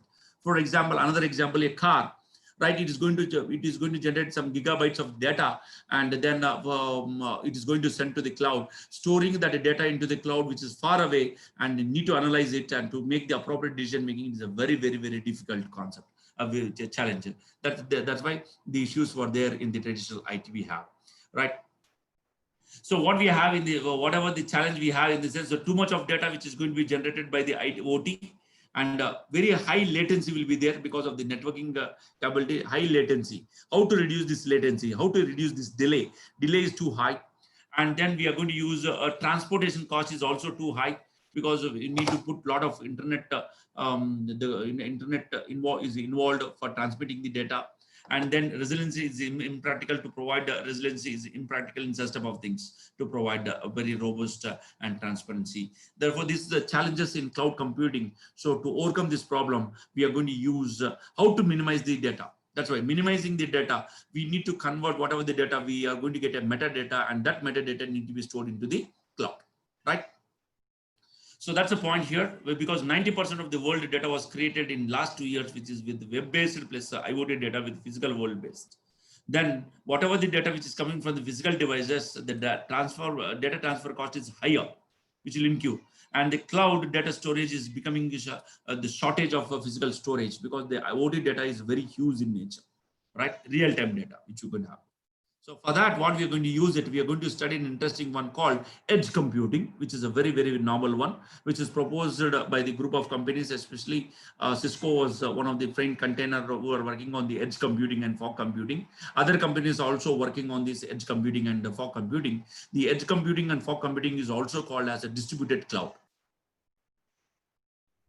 All right. So therefore, what we are going to use the role of a fog, cloud, and big data and AI in IoT in the sense, we are using a fog computing at the edge level, which you're going to have it. We need to use a data ingestion level, cloud level. And then we use, once the data is stored, we are using big data. Once we get the big data, we use AI for effective decision making. So therefore, definitely all the technologies, definitely it is all the technologies are part of the IoT. All the technologies will be the part of the IoT we have, right? So what we are going to use it now, our main motto to convert is from millions of devices, because as I already told you, 50 billions of devices we have. From millions of devices, we call them as smart things, network, Bluetooth, Wi-Fi, or whatever we have. The millions of devices we are going to have it. These millions of devices we are going to convert into tens and hundreds of devices. Means we are going to use as a fog network, where the edge, like for example, see, I'll give a small example now. Like Aeronautical Institute, which is an autonomous institute, we can have almost 200 to 300 faculty members will be there. Now, 200 to 300 faculty, directly principal cannot contact 200 to 300 faculty every time if he has some work. Instead of that, what they did it, they have kept one leader, head of the department, as head of the department, and then head of the department will be communicating with the deans, and dean is going to communicate with the principal. So what is going to happen? We are going to reduce the load on each and every person. So therefore, directly each faculty can be communicating with the HOD. HOD will be communicating with the deans, and deans will be communicating with the principal, and principal is communicating with the management. So what is going to happen? We are going to reduce the load. We are going to minimize the latency. we are going to get the refined, accurate data, which we're going to have it. Some millions of devices, which we're going to have some tens and hundreds of devices, which call them as a fog network. And then core network is nothing but some hundreds of devices, which we're going to use as a core internet, which you can have it. And above that is a cloud computing, where we'll have the hundreds of the devices and service providers, which is going to be provided. Now we are here, the fog computing or fog network, which is below to the, which is very close to the edge nodes. Okay. So if you see here, these are the various devices we have. These are various devices we have. This is a roof connectivity we have, and this is the edge fog node, which we can have a fog or edge of few kilometers we'll have, and then this is a cloud node we have. So therefore, cloud is going to be distributed here. We use as a distributor so that the filtering can be done at each and every row. Okay. Now, various applications, the typical edge environment in IoT applications, we can use in various sectors as we see in transportation system, in smart cities, or in health sectors, logistics, manufacturing, and residential sectors. We can use this IoT platform. Okay. Now, see, that's a problem we have. IoT computing is a new computing paradigm we have. From the data, whatever we are getting, we need to process at the cloud level we have. So therefore, for that, we are using conventionally cloud computing. We use a big data processing. We are using big data analytics and then applications which we are going to use. Now, what we are going to provide a solution in the sense, we need to provide the edge filtering level. We need to provide a cleanup at this level itself. We need to perform some data aggregation, which you're going to have it.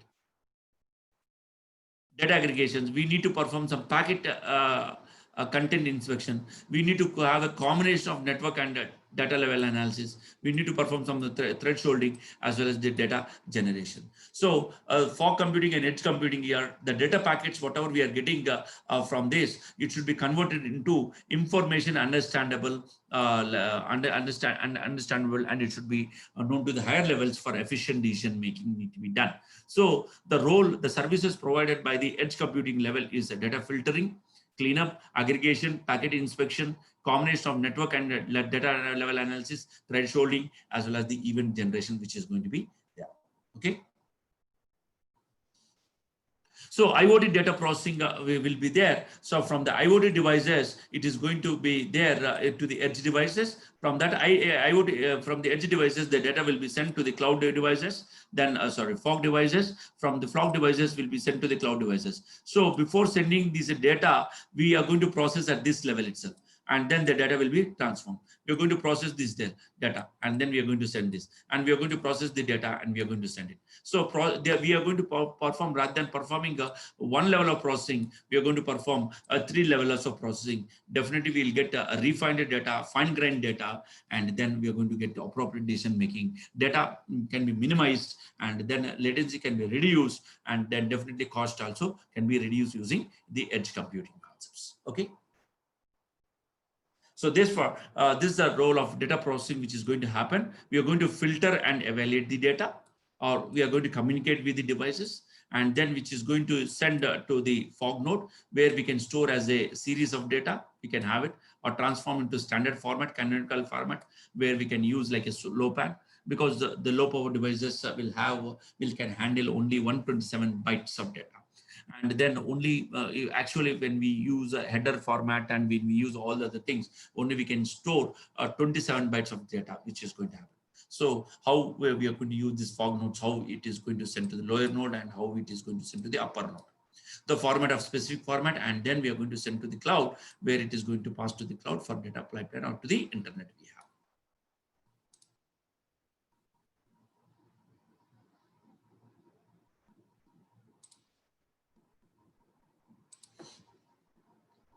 Now, this is the way where how can we use IoT data using fog. Now we are going to use the data, and these are the edge nodes we have. These are the edge nodes, which is automatically provisioned in the cloud application. We are going to use computing at this edge and fog layer for action and efficiency. We need to perform some computing here, right? That's the second, extracting the data, and third one, Fourth one, we are going to monitor at the cloud level, which you're going to have it. The fifth one is control the data. All right, we need to perform some big data and processing will need to be done. Move the data programming of your chain to the application level and securely access through the gateway or from anywhere we are going. So therefore, this is a way where we can use the IoT data using a fog level. We can have it. I think 12 time. Madhu Bala madam, shall I continue or we'll have a break? We'll continue in the afternoon session.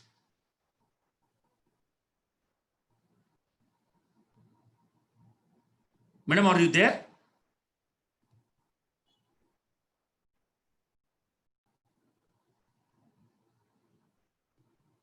Madam, are you there?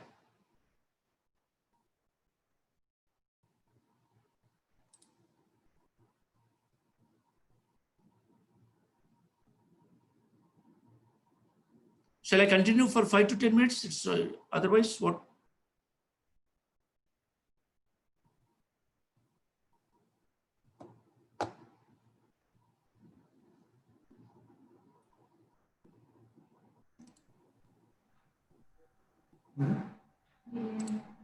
For me, I need to know the ostrich biryani. Sir, Ostrich. sir, your wish, sir. If you want, you can continue, sir. Otherwise, we can start 1:30, sir. Okay, sir. Because there is a small topic is pending here. Okay. For that purpose only, I need to have. Whether participants are ready, then I'll continue for a few minutes, 5 to 10 minutes. Yeah, no problem, sir. We can continue, sir. Right. Now, okay. Thank you. Thank you, Raghavendra, sir. Right. We can I'll take your time. Don't mind. Now, what we are going to use it, the next one is the data storage. Once we filter the data, now the data storage will comes into the picture here. Now, we are going to convert from data in motion to data at rest. And we need to convert from network packets to relational databases, right? We need to convert from event-based to query-based, right? And we are going to convert from non-real-time data to real-time data. So drastically reduces the data for which are coming from the edge nodes, and we are going to perform edge computing for filtering from various selective sorting. So therefore, cloud computing will have a better refined data, and even the load on the big data processing will be limited. Okay. So the next one, which you're going to call them as what? Data abstraction, the data abstraction which you're going to use it. But we'll study in the afternoon session about cloud computing in detail, the role of cloud computing, in detail we'll try to see. Just I'm giving the glimpse of the overview of this reference model. Now we need to create the information integration.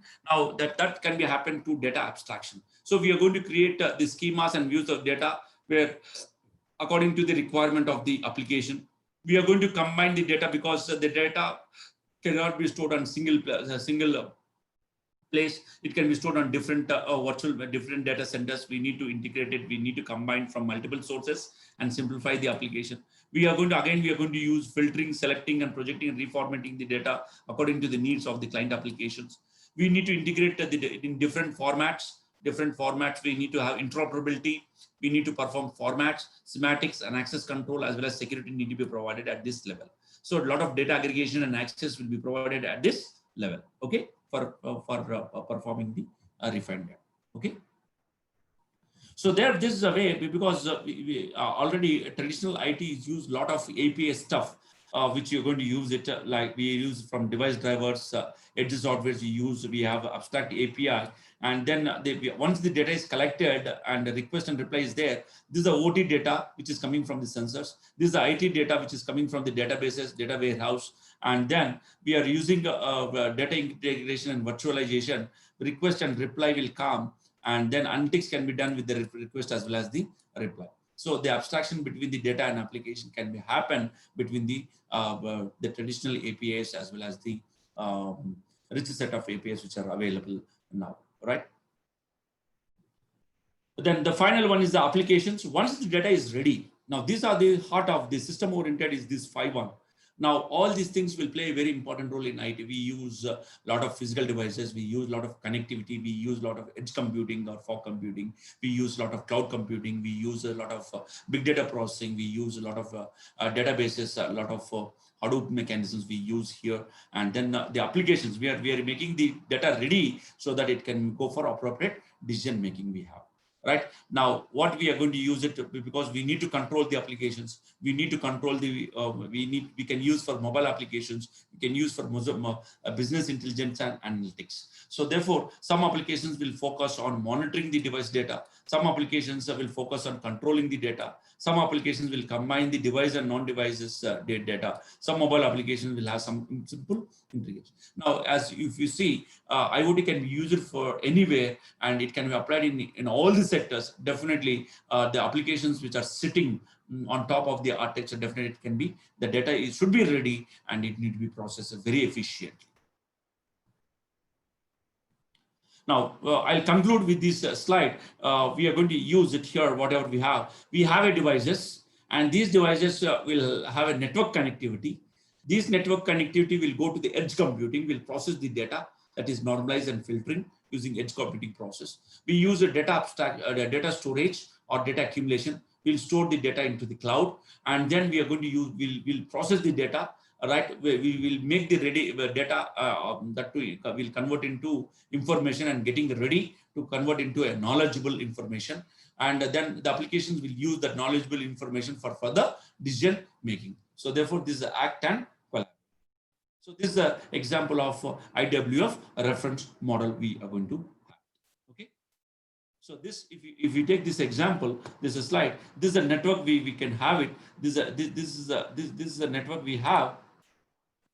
This is the concept. We have a ZigBee PAN coordinator, we have a 6LoWPAN, we have a BLE PAN, we have a swap, and all the edge coordinators will be there. As I told you, HODs comes into the picture. We can store at the edge computing. HODs will store certain information. We have an internet, we have a cloud, and then we have what big data analytics for processing the data, and then applications will be used. So what we are going to use it, these are the edge devices, and these are the fog devices, these are the network connectivity, and these are the cloud infrastructure, this is the big data processing, and this is what applications. Right. So this is all about the edge computing and fog computing IoT architecture. In the next class, we'll try to continue, and we'll try to discuss about the computing models in IoT. I request if the participants who have any doubts, please let me know.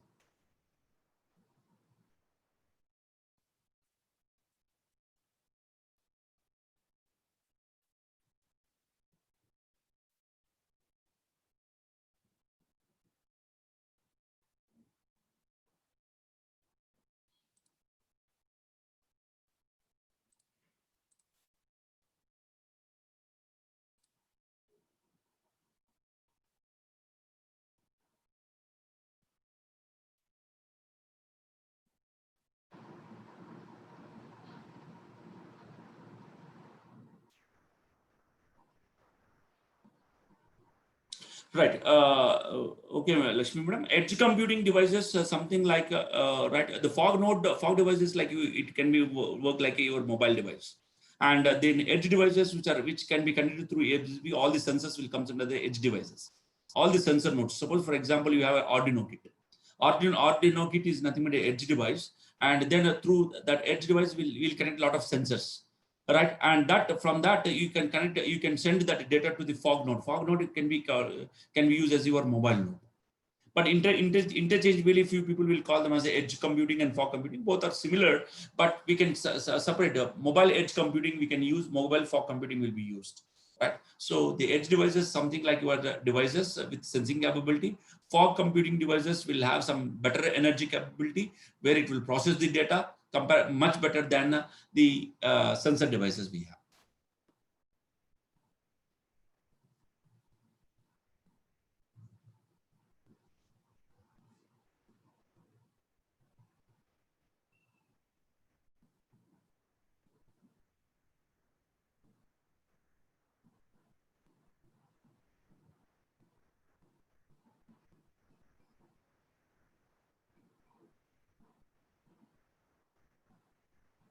I think if you have no doubts, then we'll wind up this first session, and then I think afternoon session 1:30 we'll try to start. Over to Raghavendra sir. I think you are there. Sir.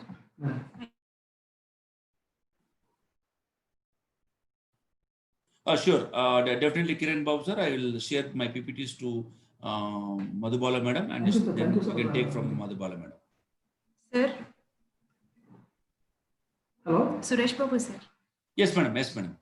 Sir, Yes, I'll send shall we wind Sama. up the session Fill now, up sir? session తర్వాత నాకు inform చేయి, okay na? Madam, can you once again repeat? I'm unable We'll to wind hear. up the session, sir, now.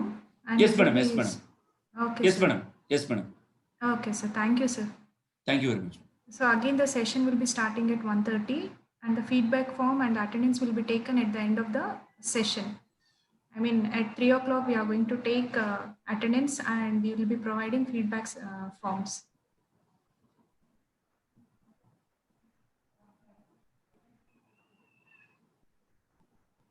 Madam, shall I close myself? Shall I quit it? Yes, sir. Yeah, thank you very much. I thank the participants for bearing me this 1 hour session.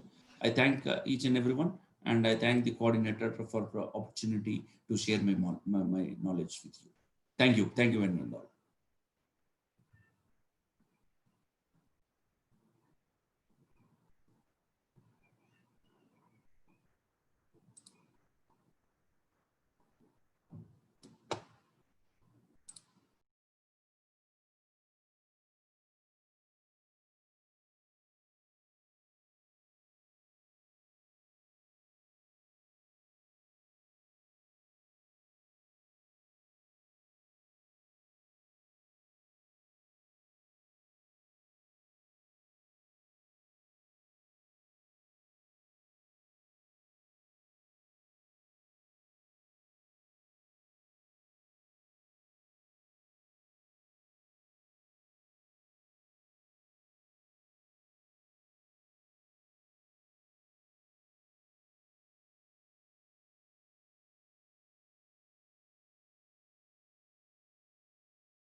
Sir call వస్తుంది.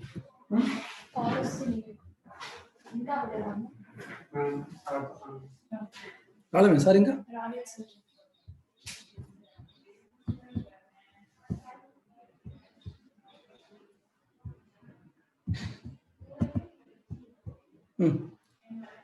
పంపించానమ్మా. ఇప్పుడు documents select చేసావా? ఏ document sir? చల్ మీ number first phone number 73 8691 8691 8981. 8981. అవును sir.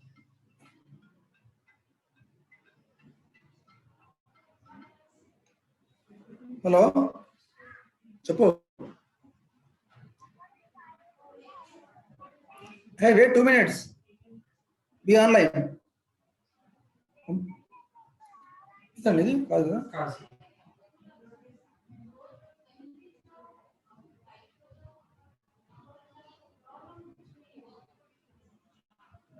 అది phone చేశాను sir. అదే sir నా number. ఇది ఇదేనా? అవును సార్. వెయిట్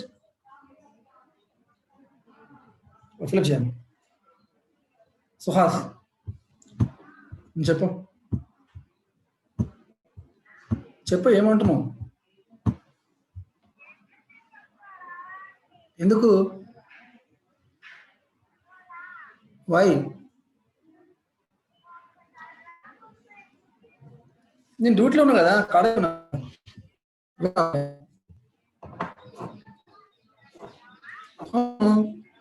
ఫైవ్ కదా.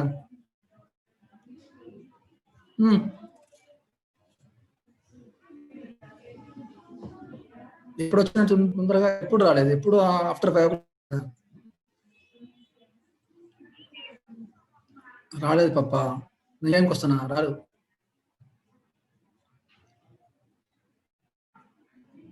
ఇప్పుడు 4 o'clock నా కాలేజ్ అయిపోద్ది కదా. 4కి అయిపోతే బస్ ఎక్కినా అనుకో, దిగిన తర్వాత వచ్చేసరికి 5 అవుతుంది. 4 అవ్వలేదు.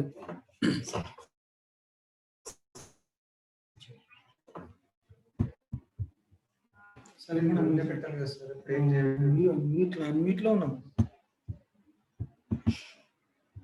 అన్నిట్లో ఉన్నాం.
Hello.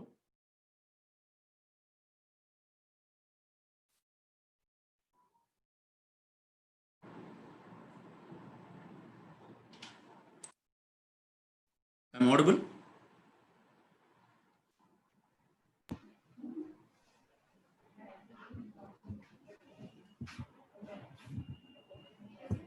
I'm audible to you. Hello. Speaker. Yeah.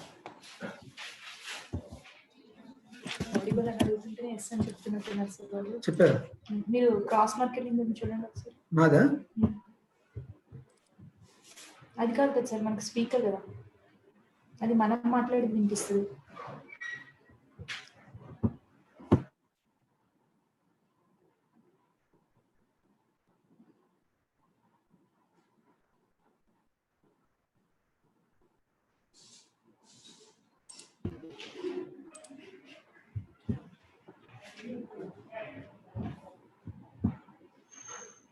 It's not audible to you.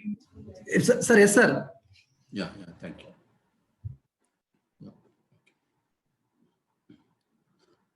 I'll start the session, right? Morning session, we discussed about the overview of Industry 4.0 or the importance of the IoT in the Industry 4.0. We discussed it. And then we have discussed the Internet of Things concepts, which is a very, very important part, especially in the Industry 4.0. And we discussed even the IoT architecture, which will play a vital role, especially for implementing or deploying any IoT system. Now, if I want to implement any IoT ecosystem, definitely we need to have the protocol architecture of, we need to study the protocol architecture of the IoT. Like protocol architecture of internet is there, protocol architecture of any technology which we're going to have. See, we are going to study, I think all are from CSE background. Any other faculty participant are from other background?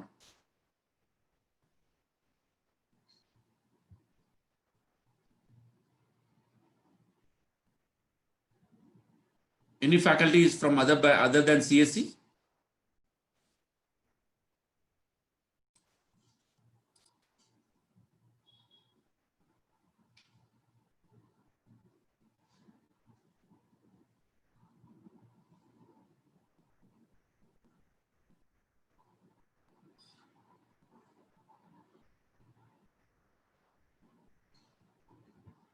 Okay, right. Then we are going to see the protocol architecture of IoT this session, and then what are the various challenges that IoT, that architecture need to solve, or the developers or the designers need to solve these challenges. And then we'll try to see what are the different types of communication models of IoT, and two important communication models which will play a vital role that we are going to emphasize for this FDP is fog computing, and another one is the edge computing. Then before we discuss about the communication models, then we need to know about how to integrate or the integration to connect the wireless sensor network and internet. And then finally, we are going to wind up with the device to cloud communication model in IoT, which we're going to have, right? All right. Now, first thing which we're going to discuss the protocol architecture of IoT. Please recall the concept which we discussed in the previous session, which we discussed in the previous session, right? We have a rich set of sensors, and then we need to concentrate on the communication networking components, and we need to store the data, that is data storage as well as processing need to be there. And then for finally, the applications need to be. Okay. Right. Now, if you recall the concept, it's IWF proposed the 7-layer model, which we discussed in the previous session. It is a 7-layer model. This 7-layer model, if I want to implement in reality, we need to convert into in the form of some protocols, which is going to have a communication between the different types of levels. The first one is the physical devices or controllers. We call them as what? Objects. The second one, we call them as what? Object abstraction, right? The third one, fourth one, and fifth one, data abstraction, data accumulation, and data edge computing, which we're going to call them as, which is going to generate the node edge level. We call them as a service management. The fifth one, we call them as what? Application layer. And the seventh one, which is called as a business layer. So the 7-layer model, if I want to implement in reality, it is converted into 5-layer model. Now, this 5-layer model, if I want to use in the form of protocols, the objects and object abstractions, we call them as what? Infrastructured protocols. We call them as what? Infrastructured protocols. Then service management protocols are called as service discovery protocols. Service discovery. Then the next one is the application protocol. We call them as what? Application protocols, application layer will be used. So we are going to use the 3 levels of protocols, which we're going to use it, especially in IoT. One is infrastructure protocols. The other one is the service discovery protocols. The other one is the application layer protocols we have.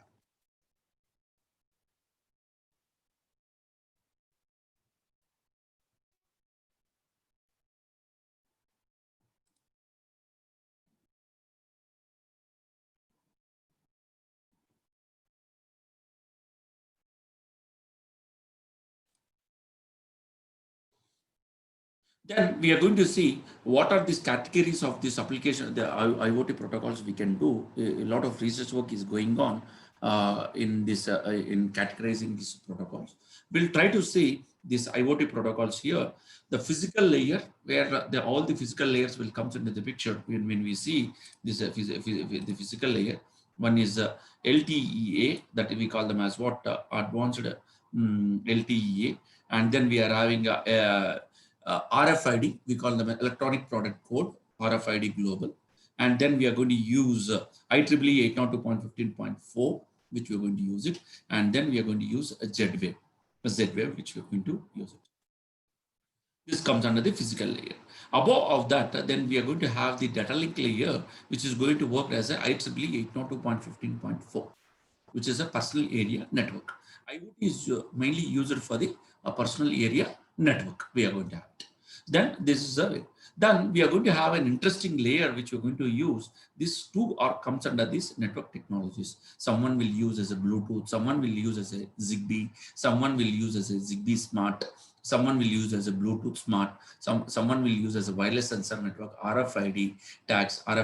All these things comes under the physical layer. And then if you want to access any link or a medium, then we are going to use a MAC protocol or data link layer protocols, which comes under the network technologies. Then above of that, we are going to have a network layer. Again, this network layer is subdivided into 2 layers. One is network encapsulation layer. Other one is a network routing layer. In network encapsulation layer, we are going to use an interesting adaptation layer called 6LoWPAN. That is nothing but IPv6 low power wireless personal area network. Right? And then we are going to use 2 interesting protocols. One is IPv4, the other one is the IPv6 protocol, which we're going to call them as. This is the IPv4 or IPv6 protocol. This is a network layer which you're going to use. Above that, we are going to have a routing layer. That routing layer in IoT, we are going to use a very popular distance vector routing protocol called routing protocol for low power and lossy network, which is going to work at the link level. The next one, we are going to use a transport layer. Unfortunately, IoT, currently we are not using a TCP because of the overhead, because of the underlying mechanism doesn't suit for the IoT. So we are going for UDP, which is nothing but a user datagram protocol we have, right? So currently we are going to use these protocols. These 3 comes under what? Internet protocols, right? The internet protocols with network technologies, we call them as what? Infrastructure protocols. We call them as what? Infrastructure protocols. Then above of that, what we are having, we are going to have a service discovery protocols in the form of multicast domain name service or domain name service with service discovery, all these mechanism, or plug and play, universal plug and play, a service discovery protocol, which we are going to use and which they will play a very, very, very important and vital role we are going to have. Then above that, what we are going to have is the application protocols. We are having various different types of application protocols, but we are going to see a standard protocols like COAP, Constant Application Layer Protocol, or we can call them as message queuing transport telemetry protocol, right? So, or telemetry sensor network protocols. These are comes under the application web transfer protocols, right? Do you have any doubts here in this categorizations, how the IoT can be organized with the setup, which is a rich set of protocols? Do you have any doubts here? Please let me know.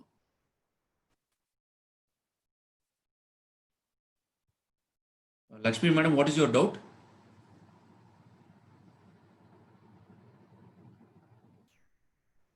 Lakshmi madam, you're there? Nothing. Okay. Okay. Any doubts here?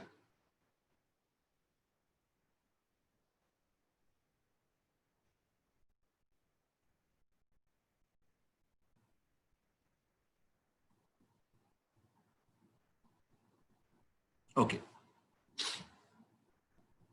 Then if you see the two connections of that, someone will use Arduino, someone will use Raspberry Pi, someone will use mobile field communication, someone will use Bluetooth, someone will use MQTT sensor network, right? MQTT sensor network, someone will use Zigbee, right? All these things are comes under the physical layer, and then this physical layer, where they are going to connect it to the network technologies, Arduino can be connected to the traditional Ethernet or Wi-Fi, mobile field communication, Bluetooth low energy, MQTT sensor network, as well as the Zigbee we have.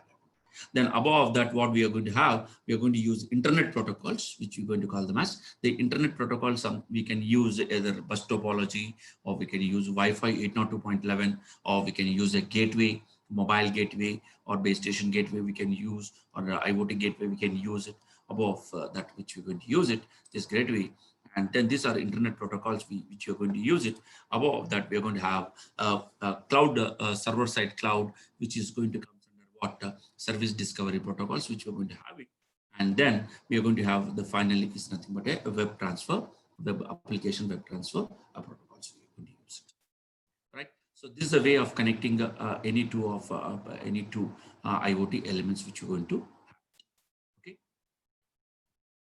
Now this level, if Arduino want to communicate with the in the home automation, one of the devices or devices with that, then the communication should happen in this way. Okay. Now these are the various data flow in the IoT environment. You see in the sensing and actuators, we have sensors, actuators, RFIDs, smart meters, GPS, camera, thermostats will be there. And this is a short range communication we have. In short range communication, we can have Zigbee or Bluetooth, or near field communication, or low power, long range wide area network we can use with the LoRaWAN, or Zigbee is also a wide area network. We can use it. And above that, access gateways we can use it is whether wide network or cellular network with a we can use satellite or LTE, WiMAX, power line communication. Right, we can use a digital subscriber line. We can use Wi-Fi, fiber coaxial, conventional wide network. We can use it as a access gateways. And then this is a fixed network to the out. We can call them as a backbone network, which is a IP-based network. And above that, we have a service platforms like cloud computing, service-oriented architecture, point-to-point protocol. And then above that, we are going to have different types of applications which we can use as smart logistics, smart manufacturing, smart management, metering, health, and environmental monitoring, which is a process of process and management utilization, data transmission, and data collection. Okay.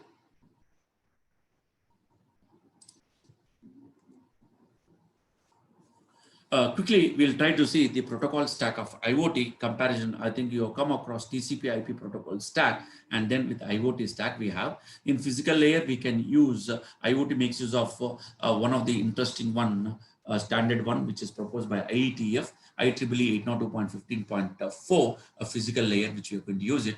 And then MAC layer, even 802.15.4 MAC, which we're going to use it. Whereas here we can use Ethernet, token ring, token bus, which we can use it. And then an adaptation layer, which we are going to use 6LoWPAN, which is nothing but IPv6, a low power personal area network. It is one of the adaptation layer we have. And then, whereas in TCP/IP, we doesn't have this adaptation layer. Ethernet adaptation layer doesn't have. And then network layer, we can use IPv6 or RPL. We are using IPv4, IPv6, we can use broader gateway protocol, which we can use it. And then in transport layer, we have UDP, and then we can use either UDP or TCP. And then in application layer, we are having COAP, constant application protocol, whereas we can use a richer set of application protocols like HTTP, FTP, DNS, SSH, SMTP, and FTP, NTP. Right? These are all some of the protocol stack of the IoT we have. Okay. Do you have any doubts here?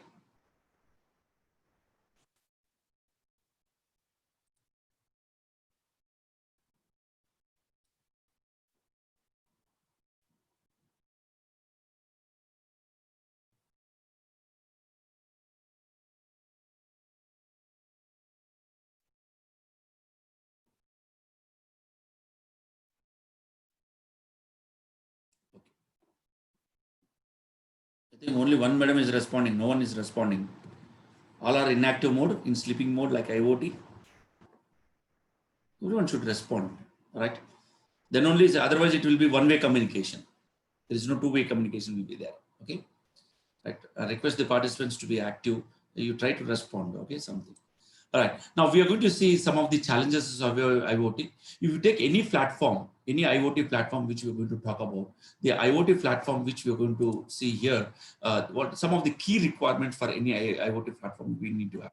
It can be Arduino kit or Raspberry Pi kit or CCD, C300, 3600. We are going to have some of the key requirements of IoT platform. All the requirements, whatever we are going to do, it should be scalable. And whatever the IoT platform, it should be of real-time insight, which is going to give, and it should be dynamic as well as the intelligent system. And when we are talking about IoT, definitely it should be distributed and decentralized.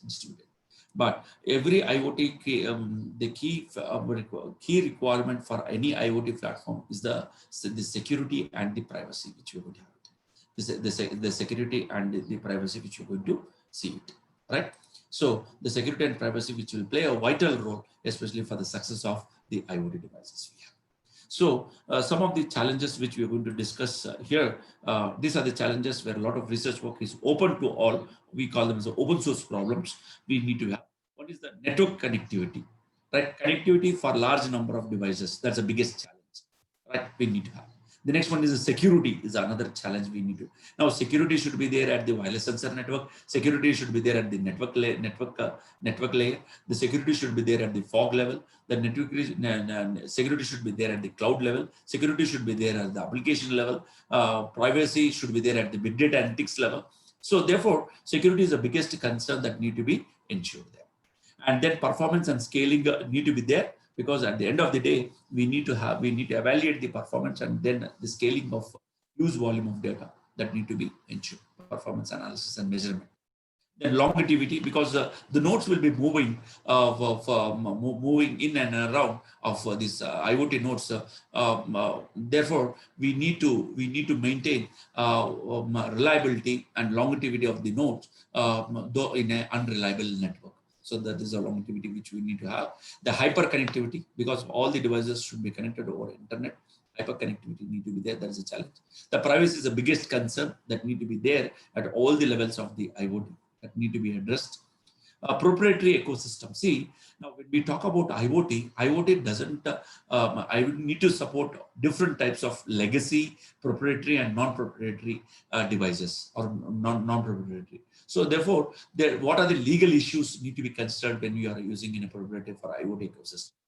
Once the device is connected to the internet, then that device is not is no more a local. It is nothing but a global device that can be visible to all over the world once it is connected to the internet. So therefore, we need to have some legal issues will be there that need to be addressed, especially as one of the important challenge of IoT.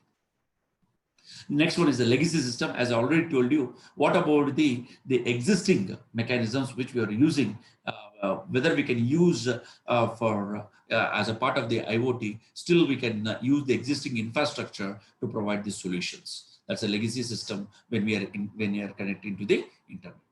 Then transparency.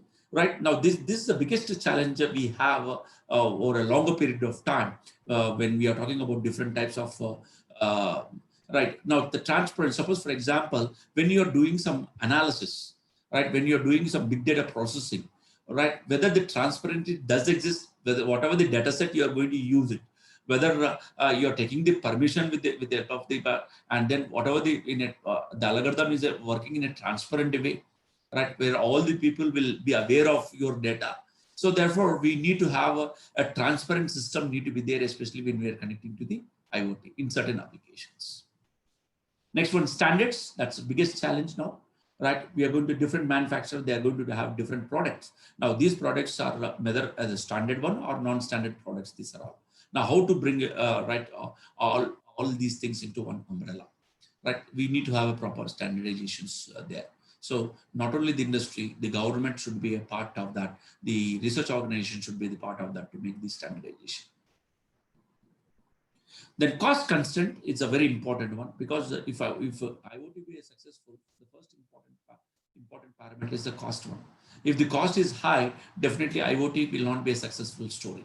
Now, cost should be reasonable. It should be it should be low cost. We need to have, and then we can deploy with large number of nodes in the IoT. Definitely, cost constraint is a very important. Then configuration, right? Now we need to provide a lot of configuration, a lot of updates, especially in these devices, which is more we can call them as control overhead will be high.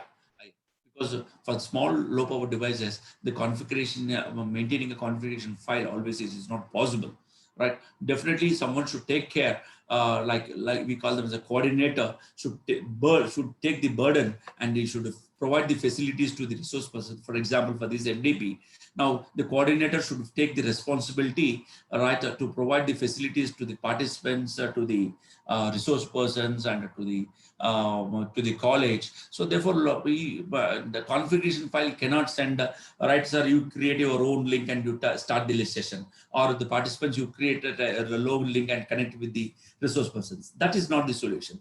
Now she should organize. The coordinator should organize in a well-defined way, so that the FDP will go or STTP will go in a very smooth manner. So configuration should be there. Proper configuration should be there at all the levels. Okay. Right. Now, what we can say, how to drill the IoT deposit. That's why we need to drill, because IoT is going to give the new value, new real-time value, data value, which you're going to have it. So data is a new oil which you're going to get it from the IoT devices, which you could have it. So what we can say now, are the businesses are willing to share the most valuable assets? That's the biggest question we do have, right?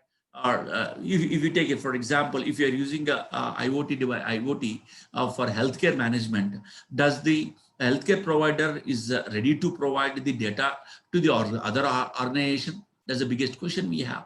So the question comes to you, a data will be definitely a new soil for us, for the next generation, a real-time data, these are all. Now, this data definitely, this is a quotation where we need to have a soil without a rain is equal to a data without a security.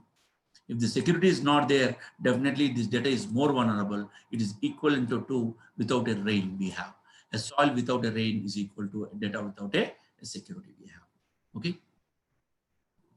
So finally, we can say the success of IoT is purely depends upon 6 important parameters. One is we can call them as a trust.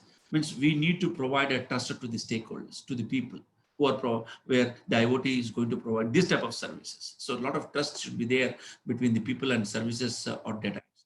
Identity, we need to identify, because for large number of people, large number of devices will be there in that. So identity of the people, services, as well as the things. Ensuring the privacy, that's the biggest concept we need to ensure in IoT. Ensuring the device privacy, the device, ensure the device and personal sensitive data is to kept private. And the protection is nothing but to protect the devices and users from harm. Right? And what is the safety we have is this, provide safety for the devices and infrastructure as well as the people we have. And final one is the security, maintaining the security of the data, devices, as well as the people we are going to have. Right? So the success of IoT is depends upon 6 important parameters we are going to have. Okay. Right. If you have any doubts here before we proceed to the next applications, please let me know, sir.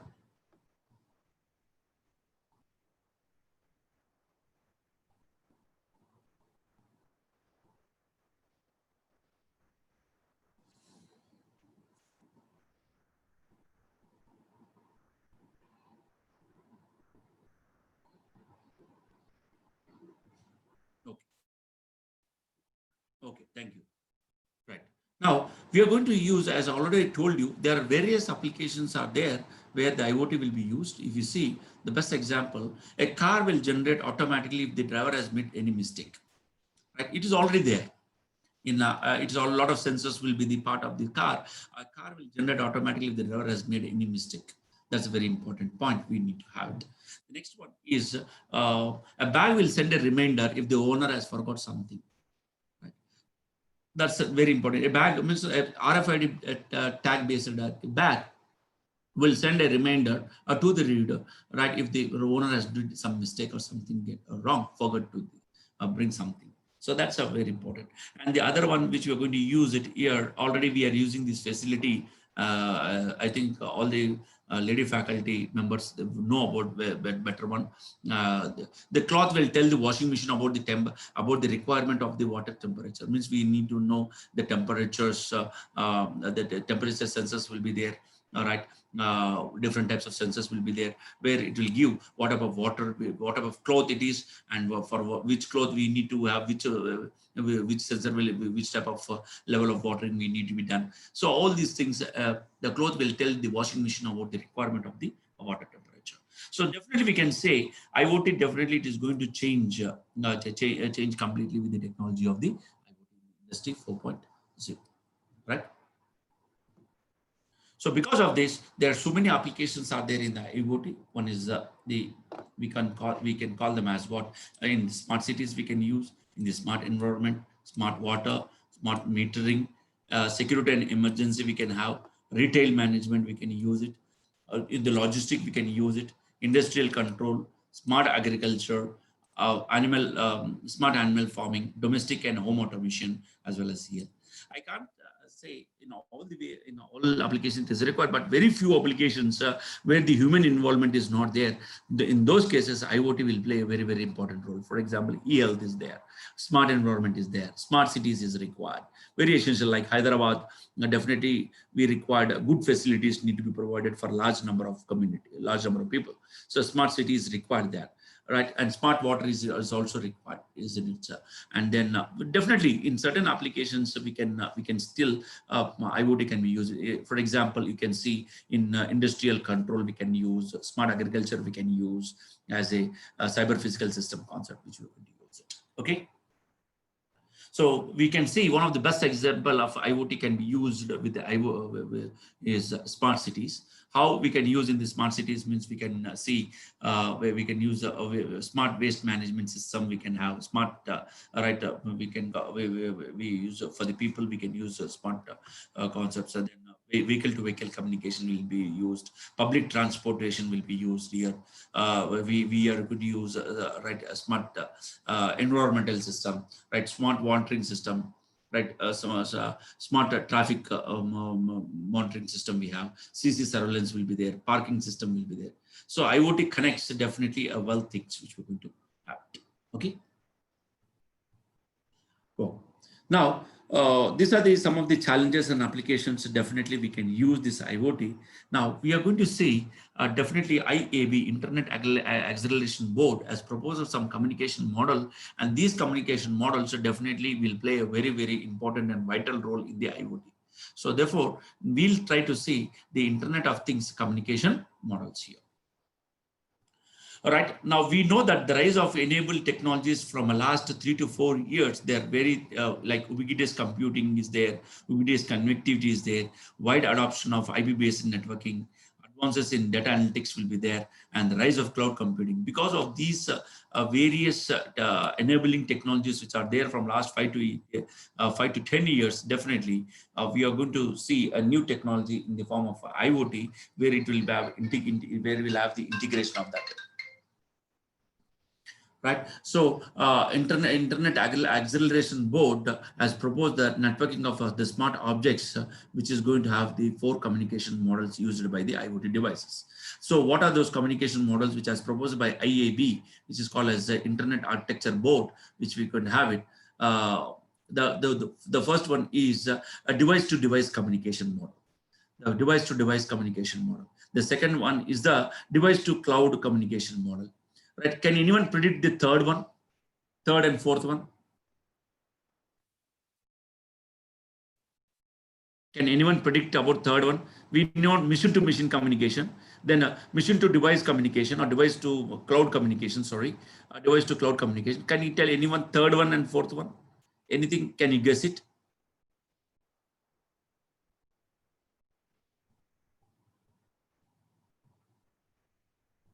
Yeah, right. Good. Little bit. Okay. Cloud to cloud is nothing but backend data sharing. We call them as. So if data is available from one cloud, the service provider will distribute that data to the other service providers. Yes. Very good, madam.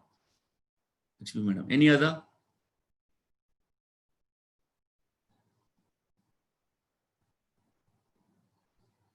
Any other? Right. Now we are going to have what device to gateway.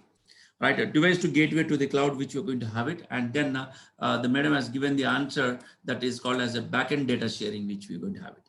Right, in the backend data sharing, which you're going to have it. Once the data is available at one place, which is provided by one service provider, that service provider can backend data can be shared at the backend to the other service providers we have. So therefore, these are all 4 different types of models which we're going to have it. Now, if you see here, what are different types of services from the legacy to different type of things? If you take 2 examples, this is a conventional internet which is happening, right? Now, this is a sender, he's having a data, and then he's a receiver, he's going to get the data, right? Which is going to happen. Now, if you see over a network, how the data is going to happen. Now, if you see the old model, which I think anyone heard about wireless sensor network?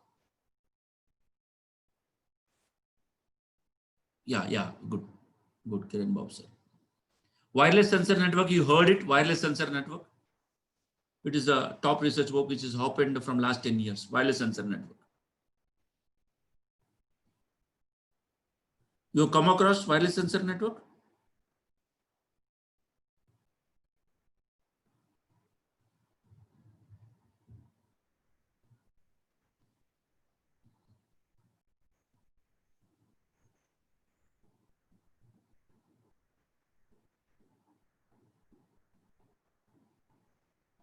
Okay.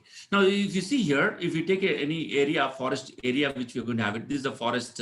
We'll place the all the sensors. These sensors are detecting the fire alarm. All right, fire alarm, and it will give the information through the gateway using core network. We are sending to the end user. How it is happening? The data will be sending to the.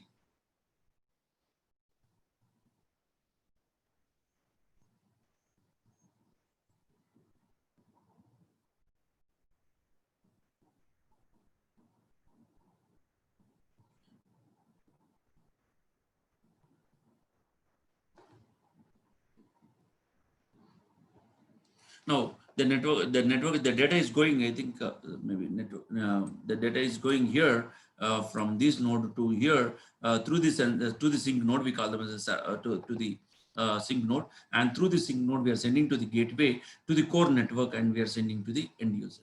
That file alarm will be sent back to the different types of devices which you're going to have it. So like this, it is going to send to the end user, which the data is going to get it. Right, regarding the file alarm of the system which you're going to have, right? Yes, like this, right? Fire alarm will come to the mobile devices which you're going to have. Okay. Now, to handle such type of things, then how to integrate this wireless sensor network and internet? It's not that much easy. Right, whatever the animated screen has been shown, if you go internal details, definitely there are a lot of legacy systems out there, which comes into the picture we have. Now, if you see, for example, how the device-to-device communication is happening is, now a smart bulb is designed, was manufactured by manufacturer A, and light switch was manufactured by a different manufacturer. Now, in order to provide the interoperability of these two, in order to provide the communication between these two, definitely we require a connectivity model in the form of wireless network. Like we can use, someone will use Zigbee, someone will use a Bluetooth, someone will use Z-Wave. Z-Wave is another proprietary model, right? Using this, now these things, it is like a hidden model, which is going to connect the switch to the light. Whenever the switch, a smart switch will be controlling the bulb on and off. So therefore, that should be happen over a wireless networks in the form of Zigbee, Bluetooth, or Z-Wave in the home automation, which is going to come together. Okay. Now, if you see how we are going to integrate the wireless sensor network to the internet in the sense, this is a wireless sensor. This is a wireless sensor network we have, and this sensor network will be connected to the broker. We call them as a broker. This broker will have what 802.15.4 over a network. We are going to send to the sync node where it will gather the data. This sync node can be called as a fog node, right? Or we can call them as a broader router, a broader router. Through that broader router, we are going to connect it to the router, or through USB, we are going to connect it to the application server. And through application server, we are connected to the internet cloud with the help of in the form of Wi-Fi and internet. And then we are going to send it to the a personal device we have. A personal device which you are going to send it. Okay. So now what we are going to see integration to connect the wireless sensor network. If you see in OSI model, which we're going to use in OSI, we have an application layer, we have a transport layer, network layer, data link layer, and physical layer. If we use Wi-Fi there, definitely this is a protocol stack of the Wi-Fi. We use HTTP, TCP will work, and then IP, and then we use 802.11 Wi-Fi.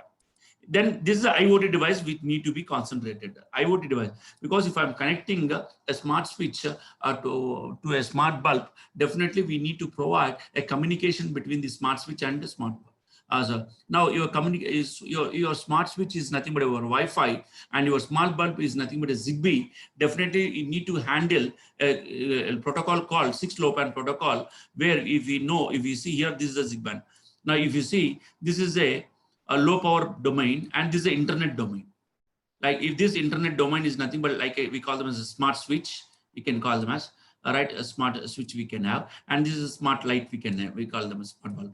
Now how it is going to have it, if I want to communicate it, your device is going to communicate applications COAP, UDP with a 6LoWPAN, MAC 802.15.4, and then through the router it is going to be connected to the router, and then it is going to connect it to the smart switch like 802.15.3 Ethernet, right, with IPv4 and TCP UDP, HTTP, and then application which is going to happen. So therefore, we need to have a communication. We need to have the protocols, protocol architecture of IoT. Okay. So to connect to connect the wireless sensor network and the internet, definitely we need to have two different types of classifications. One is a stack-based classification. The other one is the topology-based classification. In stack-based classifications, it is classified into three categories. One is a front-end model, which is a legacy model. The gateway model is there, which are going to work independently, and we need to modify the network layer in the form of TCP/IP. That we are going to see the similarities of that. Now, if you see in the front end, we are going to use the conventional wireless sensor network here, and then this is the internet we have, and then this is the base station which we are going to use it. Right? The communication here, the sensor node will be used as an aggregator. This is an aggregator, and then this is an aggregator which we are going to have it. And these two aggregators, which you're going to use aggregated node, which you're going to add, and then it will be sent to the base station. And through the base station, we are sending to the internet, and through the internet, we are sending to the web server, which you're going to have it. Okay. This is a front-end model, right? The second one is the, do you have any doubts here? Anyone has doubts here?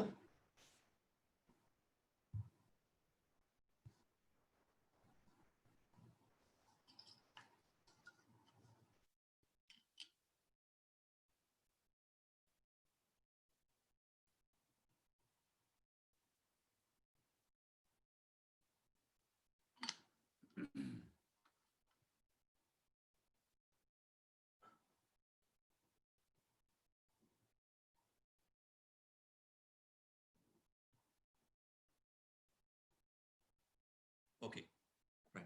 Now we are going to see we are going to see the second one, which is called them as a device to gateway model, which we are going to have it means through the gateway. Now, can anyone know about gateway? What is the role of gateway? Anyone?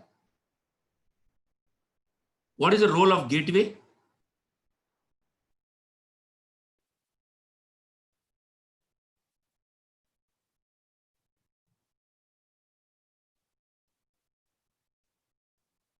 Okay, Now, gateway is something like we call them as it is one type of device which is going to have a protocol translation, which is going to done translation because you need to understand all the layers of 5 layers will be there. See, if you see a device with a sensor layer, a device with sensor layer, and a device with we are going to call them as a device with carbon monoxide sensors, which it is going to be sent to the gateway, a local gateway, and through the through the local gateway, which we're going to send it to the application service providers, which we're going to have it, right? So which we're going to, the examples of which we're going to use through the local gateway only. Suppose this node can understand only IPv4, right? IPv4, and this node can understand only IPv6. So this is the duty of this gateway is to convert from IPv4 to IPv6 and IPv6 to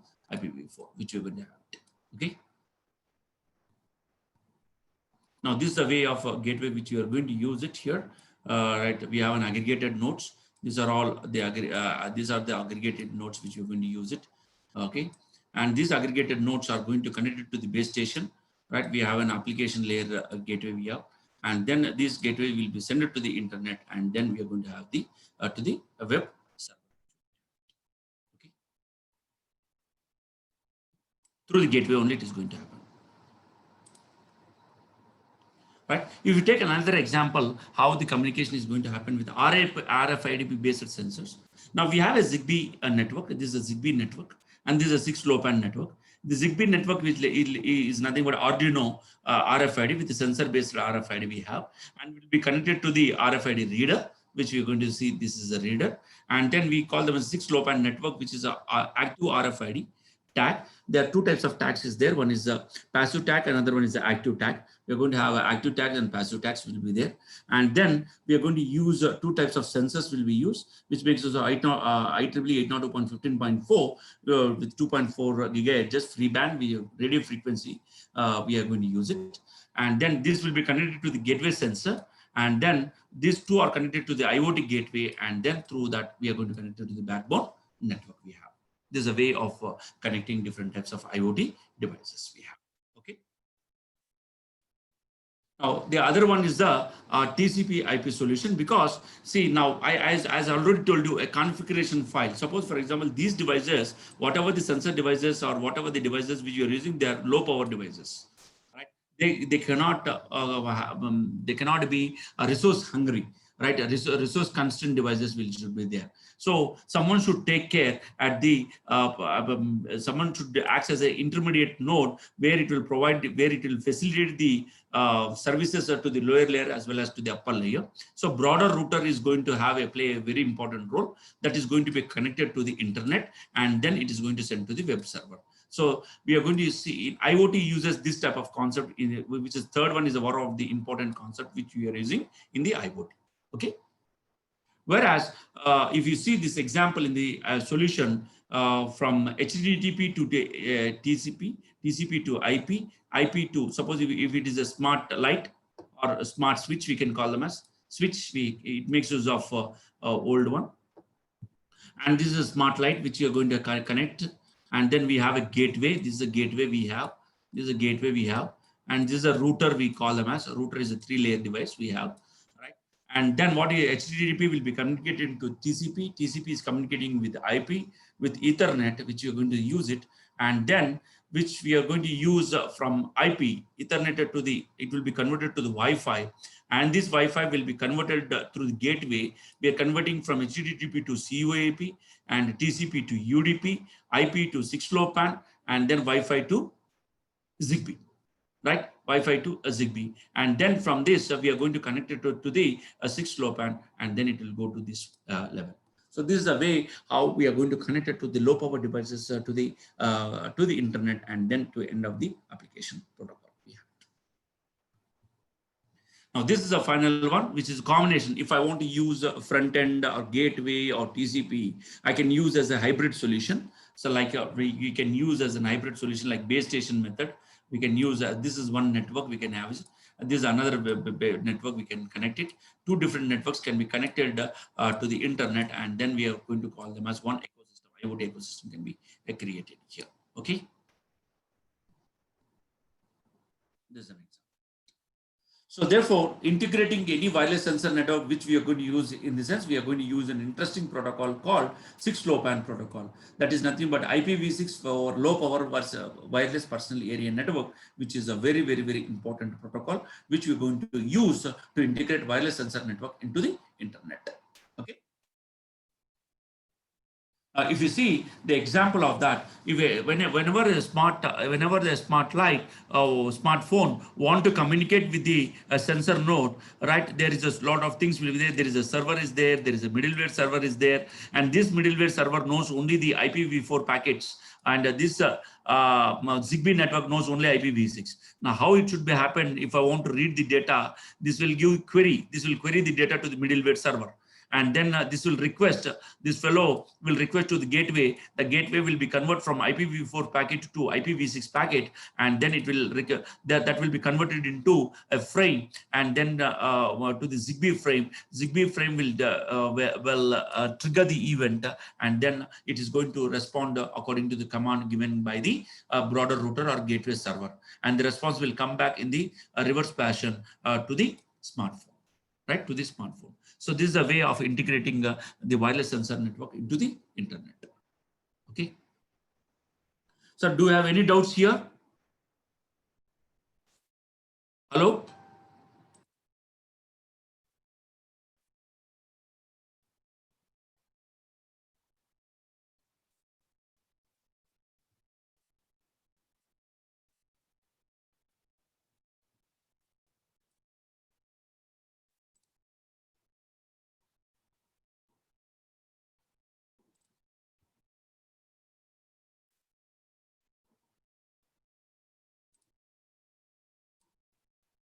Hello?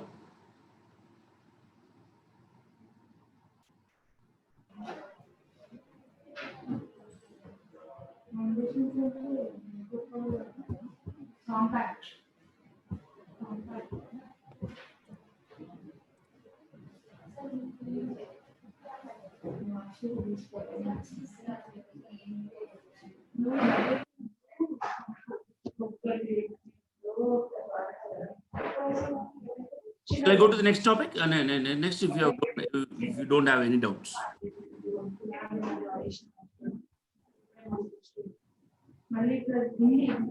Okay.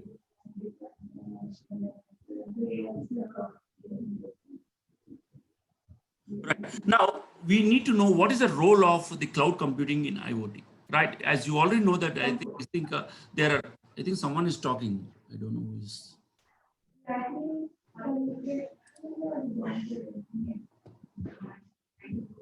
I request the coordinator, please mute the other people.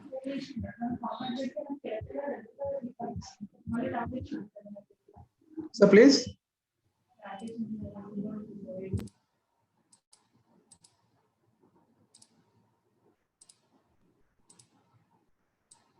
Sir, you're hearing me? Sir, yes, sir. Sir, someone is talking. I think they are. Please unmute them. Okay.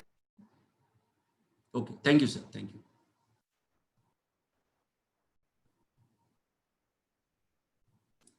Right now, what we are going to see in the cloud computing, actually, we know that there are different types of service delivery models, like infrastructure as a service we have, and then software as a service and platform as a service. But IoT required everything as a service, XaaS, everything as a service. Now we need to provide everything. If I want to provide everything as a service, definitely we need to store whatever the data into the cloud. We need to follow the data, you and your device. We need to access the data from everywhere, and data need to be showed to the other things. So we require 5 C's plus 5 A's. We have convergence, contents, computing, communication, and connectivity. And then anytime, anywhere, anyhow, any service, any network, any object. So therefore, the cloud need to support these type of services need to be there. So therefore, the cloud should provide the service as everything as a service we have, right? So for that, what we are going to use it, if you see on premises, which you're going to have it, And then we are going to have infrastructure as a service, and then platform as a service, software as a service, which you're going to have it. Right now, we require the combination of all these things to provide the services to the stakeholders. Okay. So for that, what we require is everything as a service is nothing. Thing as a service, sensing as a service, sensing and actuating as a service, is sensor event as a service, sensor as a service. So whatever the devices which you could do, everything should be provided as a service. Whenever I require the data on demand, I think you already know in cloud computing, there is elasticity, is there on-demand service is going to have it. Whenever the stakeholders require require some data, it should provide on demand. Whenever required, it should be provided the service which is going to have it. So we are going to call them as in IoT, when we are using with respect to the cloud computing with respect to the IoT, we are going to use IoT as everything as a service. Right. So therefore, when we enable cloud enable IoT, we need to have seamless connection, like device to cloud and cloud to devices, unlimited resources for computing as well as the storage. We need to, after storing, we need to have a meaningful insights. We need to have some big data analytics and visualization. To facilitate application development, we are going to use a lot of APIs, and virtual things management and access control policies should be provided at the cloud level. Because why means at the fog level, only constrained devices with limited resources is going to be, we are going to have it. We are going to see here, if you see, this is one IoT micro cloud we have, sorry, go back.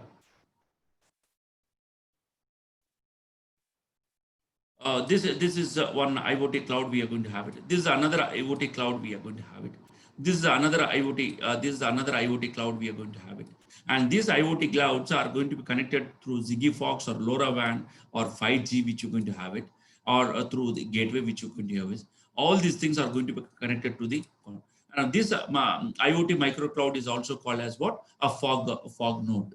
IoT fog node or IoT fog cloud, we can call them as. Micro is nothing but a fog cloud. We can use the near field communication, Zigbee, Z-Wave, Wi-Fi, Bluetooth for data collection, aggregation, filtering, and local processing will be done. Okay. So therefore, this is a way of providing the device to cloud communication model, which we are going to use it. Now, this is the architecture of the sensors and actuators cloud, which we're going to have it. Now, if you see, these are the sensors and actuators. These are IoT devices, which you can have it through Z-Wave or radio frequency or to Bluetooth or Bluetooth low energy. We are connected to the IoT gateway, and through GPRS or Wi-Fi or COAP or application constant or HTTP or RESTful, directly we are connecting to the cloud. This is nothing but a cloud, right? Here we are going to perform for better processing. Right, to get the information to that. Okay. Now, can you see the difference? I will do 1 or 2 minutes to observe the difference between the cloud computing and fog computing. Cloud computing versus fog computing.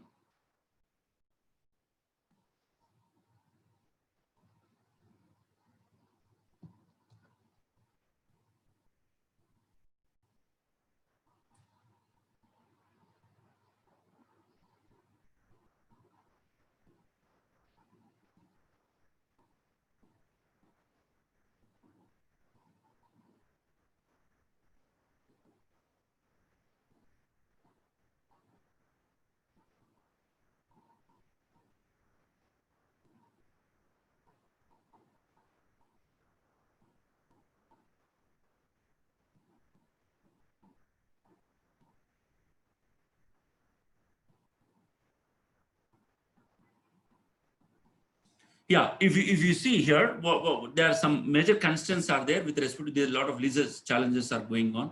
One is the latency, like the delay jitter is there, which is very high in the cloud computing and very low will be there at the fog computing or edge computing.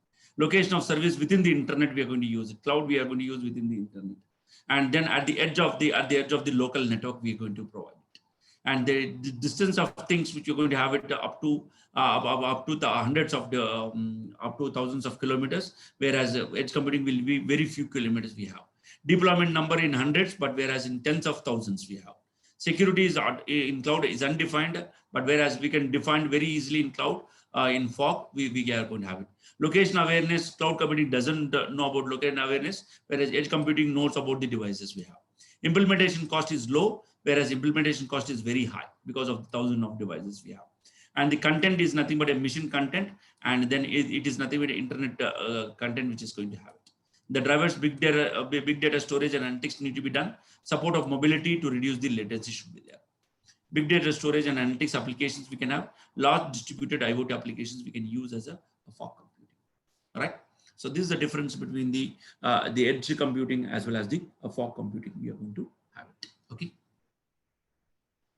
And the final one is the backend data sharing model, which we're going to use it. The backend sharing model. Once the data is coming from one applications to the application service provider, this service provider what is going to do is using some security like HTTPS or O authentication protocol 2.0 or JSON format, which we can share to the backend, which called them as what? A backend data sharing. Right, this is a way of the backend data sharing which we're going to use it. Right, these are the different types of communication models which we're going to use it definitely in edge computing as well as the fog computing in the IoT, which a lot of research work need to be done, and there's a lot of research challenges are there, open problems are there in especially with respect to the computing concepts in IoT. Okay, I think that's it from my side. If you have any doubts, please let me know.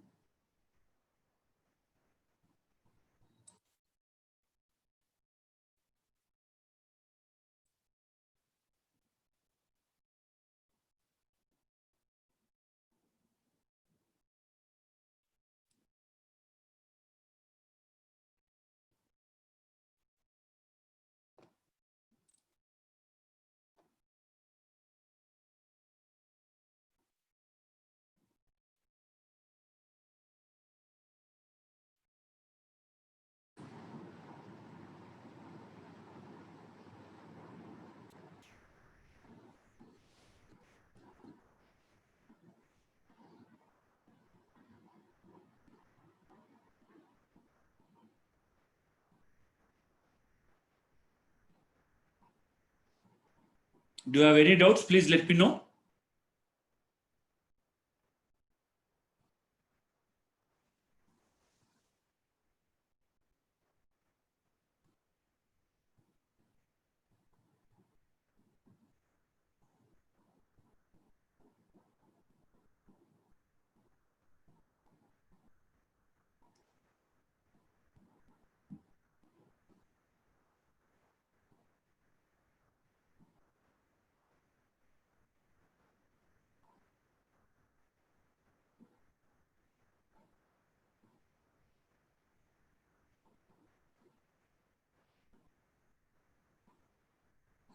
I think if the participant don't have any doubts, then that's it from my side. Over to Raghavendra, sir.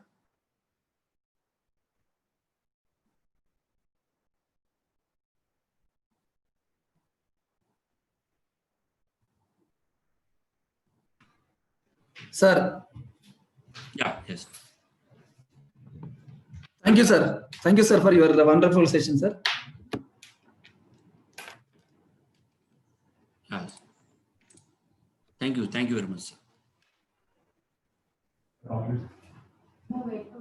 Yes, sir. Thank you, sir.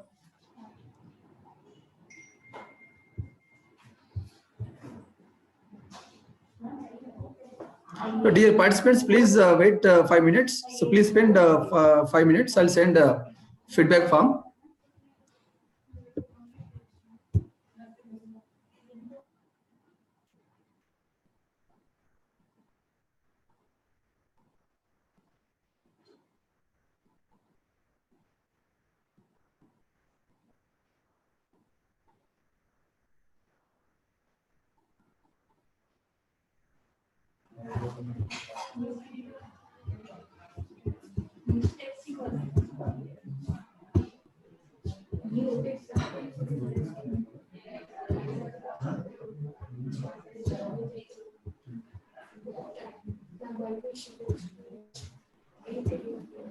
Yeah, Shravanti, I think, Madam, I'm going to send the PPTs to the coordinator. And record sections, I think it is not there with me. Record sections only you should ask the coordinator.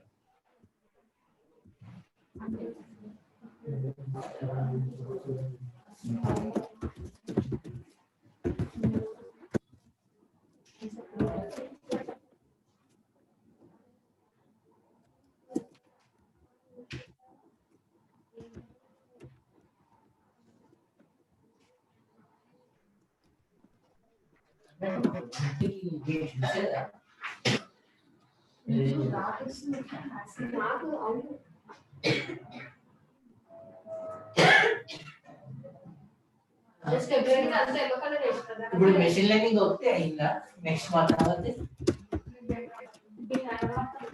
Machine learning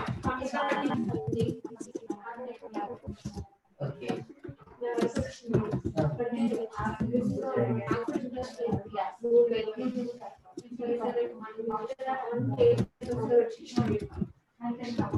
మీరే first వస్తారు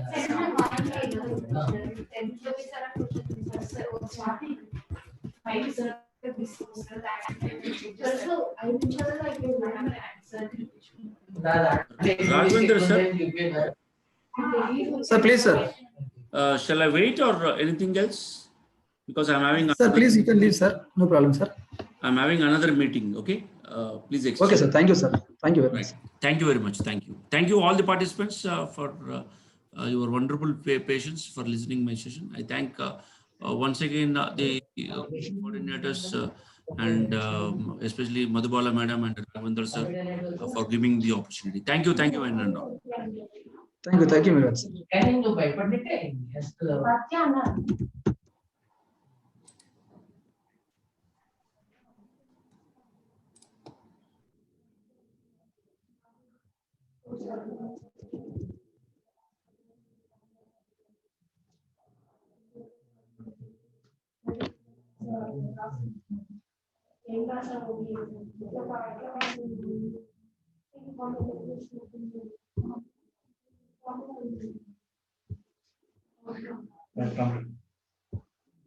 పంపించావా